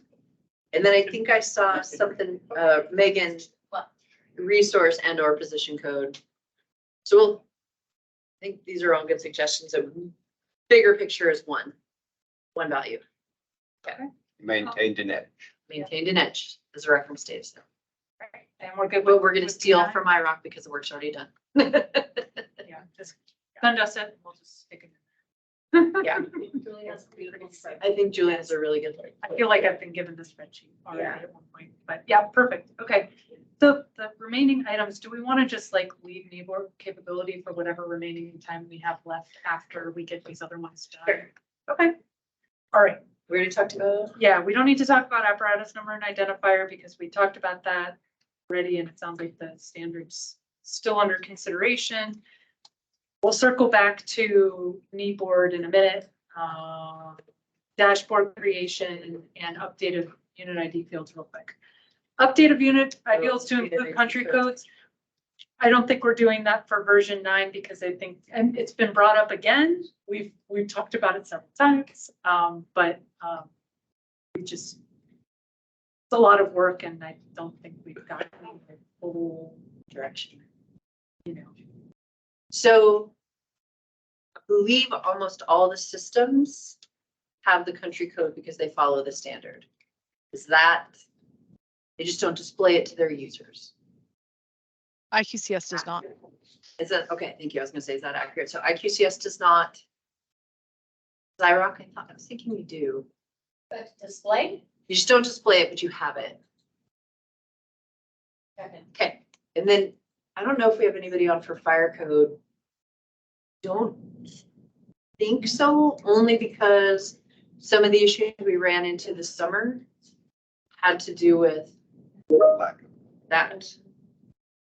Okay, which just classic strips it out. He stores it without. I was thinking, so anyway, it's still an issue. It came back up again. I will say this though, so the work that Lauren and I have been doing on incidents, I think not in our decision space to create incidents for another country. And when we have been focusing in on non-ignition FM foreign incidents, like you can yawn, it's okay. I can see him fighting it. Prepositions and supports, and some of the work that we've put out there for groups to look at is when we activate the NIFSI-SIFSI agreement, when we activate compacts across the border for Alaska, Northern Tier, et cetera, state to state or state to province or whatever it be. The creation of the incident is to support that record. What made sense and what the recommendation was to use the signature on US side that we have decision space for to create the record. So for example, to use the NIFSI-SIFSI agreement, it would be Forest Service's signature on that contract. It would be IDFCF, because that who's given us authority to mobilize resources, not Canada. But where we got some good input from NCSC was, well, okay, but if we do that for our states, we can't tell if it's a state incident or if it is actually to support a foreign thing. So the request was possibly creating a new event category that was international support, which actually makes sense. And then that way you could pull it out. And so that's kind of the direction that we're going on the non-ignition piece. The ignition piece is a fire reporting subcommittee piece. And if fire burns onto the US sends to Canada, that's pretty easy. But both of the things I was talking about is bringing resources in and sending resources out. And that's where that work has been focused. And Craig Thompson might have more on where we are with the fire reporting subcommittee on. My point being is we no longer have that issue for incident record creation for country code. We would, this whole, wish Lauren was here because she had some really good insights on Lauren's listening. Oh, okay, good. Yay. We had you had some really good insights on deprivated systems, or historically the way that we've used our systems have been serving as another country because we thought we had a business need at the time. And now with this refinement of the direction, that may or may not still be what we need to do. And that's huge for like IRWIN, because they actually have a dispatch center that's Canada, right? Exactly. Australia and New Zealand, et cetera. And is that the right word? Yeah. Yeah, go ahead, Lauren. Yeah, the historically they've created a dispatch center, and it was in Ross that this came about because it was the easiest way to manage the movement of the resources. And then they would enter all the different, Canadian resources or New Zealand resources or whatever they were. And then they would move them to whatever incident needed them. So it was the incoming ones. And it was a way to manage those resources because, of course, New Zealand and Australia don't, or Canada, and nobody else except us used ROS. So it's not like those resources were in there ready to be assigned. You had to do something if you wanted them on a resource order. And that's just really messy. I mean, you're establishing a business process based on it's the only way to manage it because that's what the program could do. There's got to be a better way. So I think from the IRWIN part of this conversation is we can't do it for this version and we don't plan to do it on this version. So no impact to the other systems because you're already used to us not doing it. But there is further conversations. But if people want to do it for version 10, we can have those conversations, but I think to Lauren's point, there might be a better way of more conversation in this. And then of course, we'll look forward to the direction from the fire reporting subcommittee because the intent is to put that in the new chapter of National Low Guide to give people some guidance. Guidance is really good in each individual agreement. Not everybody else. It'd be great if everybody didn't have to go through all those agreements to find them. And we got the thumbs up from the National Center managers to add that because into that portion of the Low Guide. So right now, will we say 10 for that one? yeah, I mean, what I don't really know what we need to do. We don't know. Future. Yeah, it's just a heads up if that comes up again. So, okay. So the other ones, this is another IRWIN deliverable with no lift for systems, just letting you know, like we're working on a DCAT dashboard and a dashboard that maybe helps us better identify quarantined incidents and their parent incidents. So. And then the changes to that we talked about earlier. Yeah. Before you get too far, Craig had his hand up. Oh, sorry, Craig, go ahead. Oh, no worries. Yeah, Kara, just wanted to give you a heads up.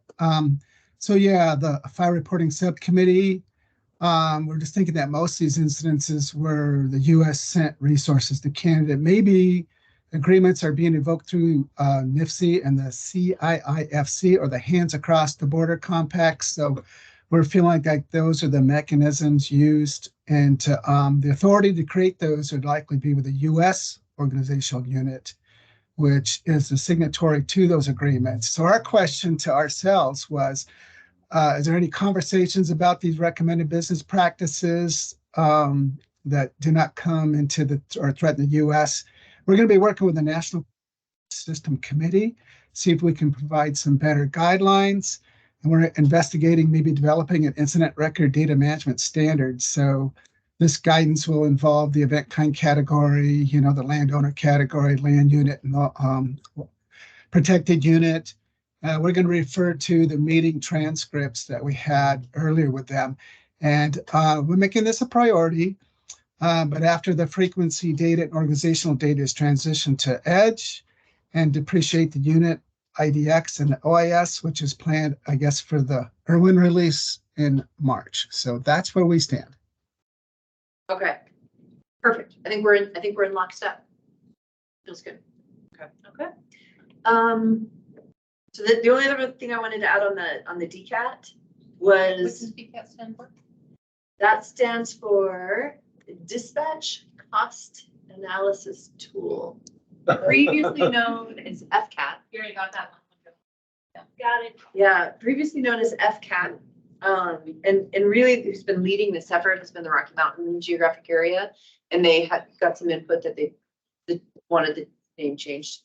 Because they don't think it's ever fair. Which I totally with you. I mean, who knows? But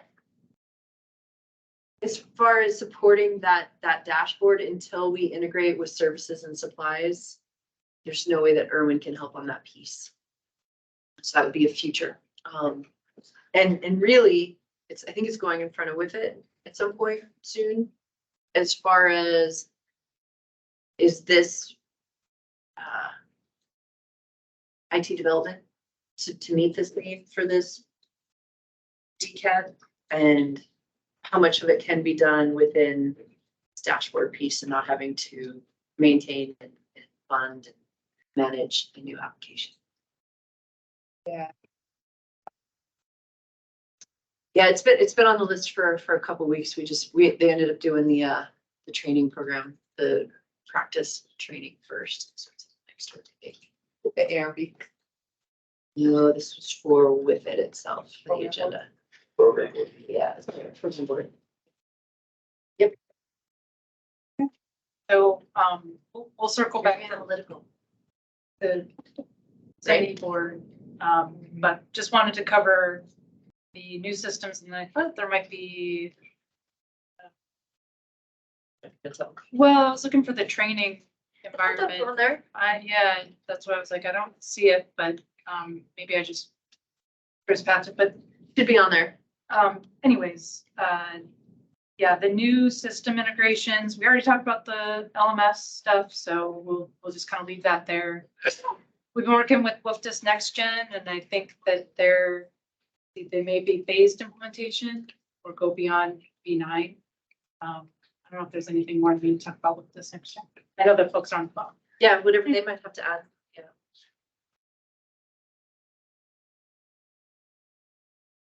Right. We've been working with the iSuite. Sounds like they're still trying to figure out how that implementation is going to work, and it's phased, likely read only for V9 and then rewrite V10. Remembering the conversations correctly. So, but we've met with them a few times over the summer as well.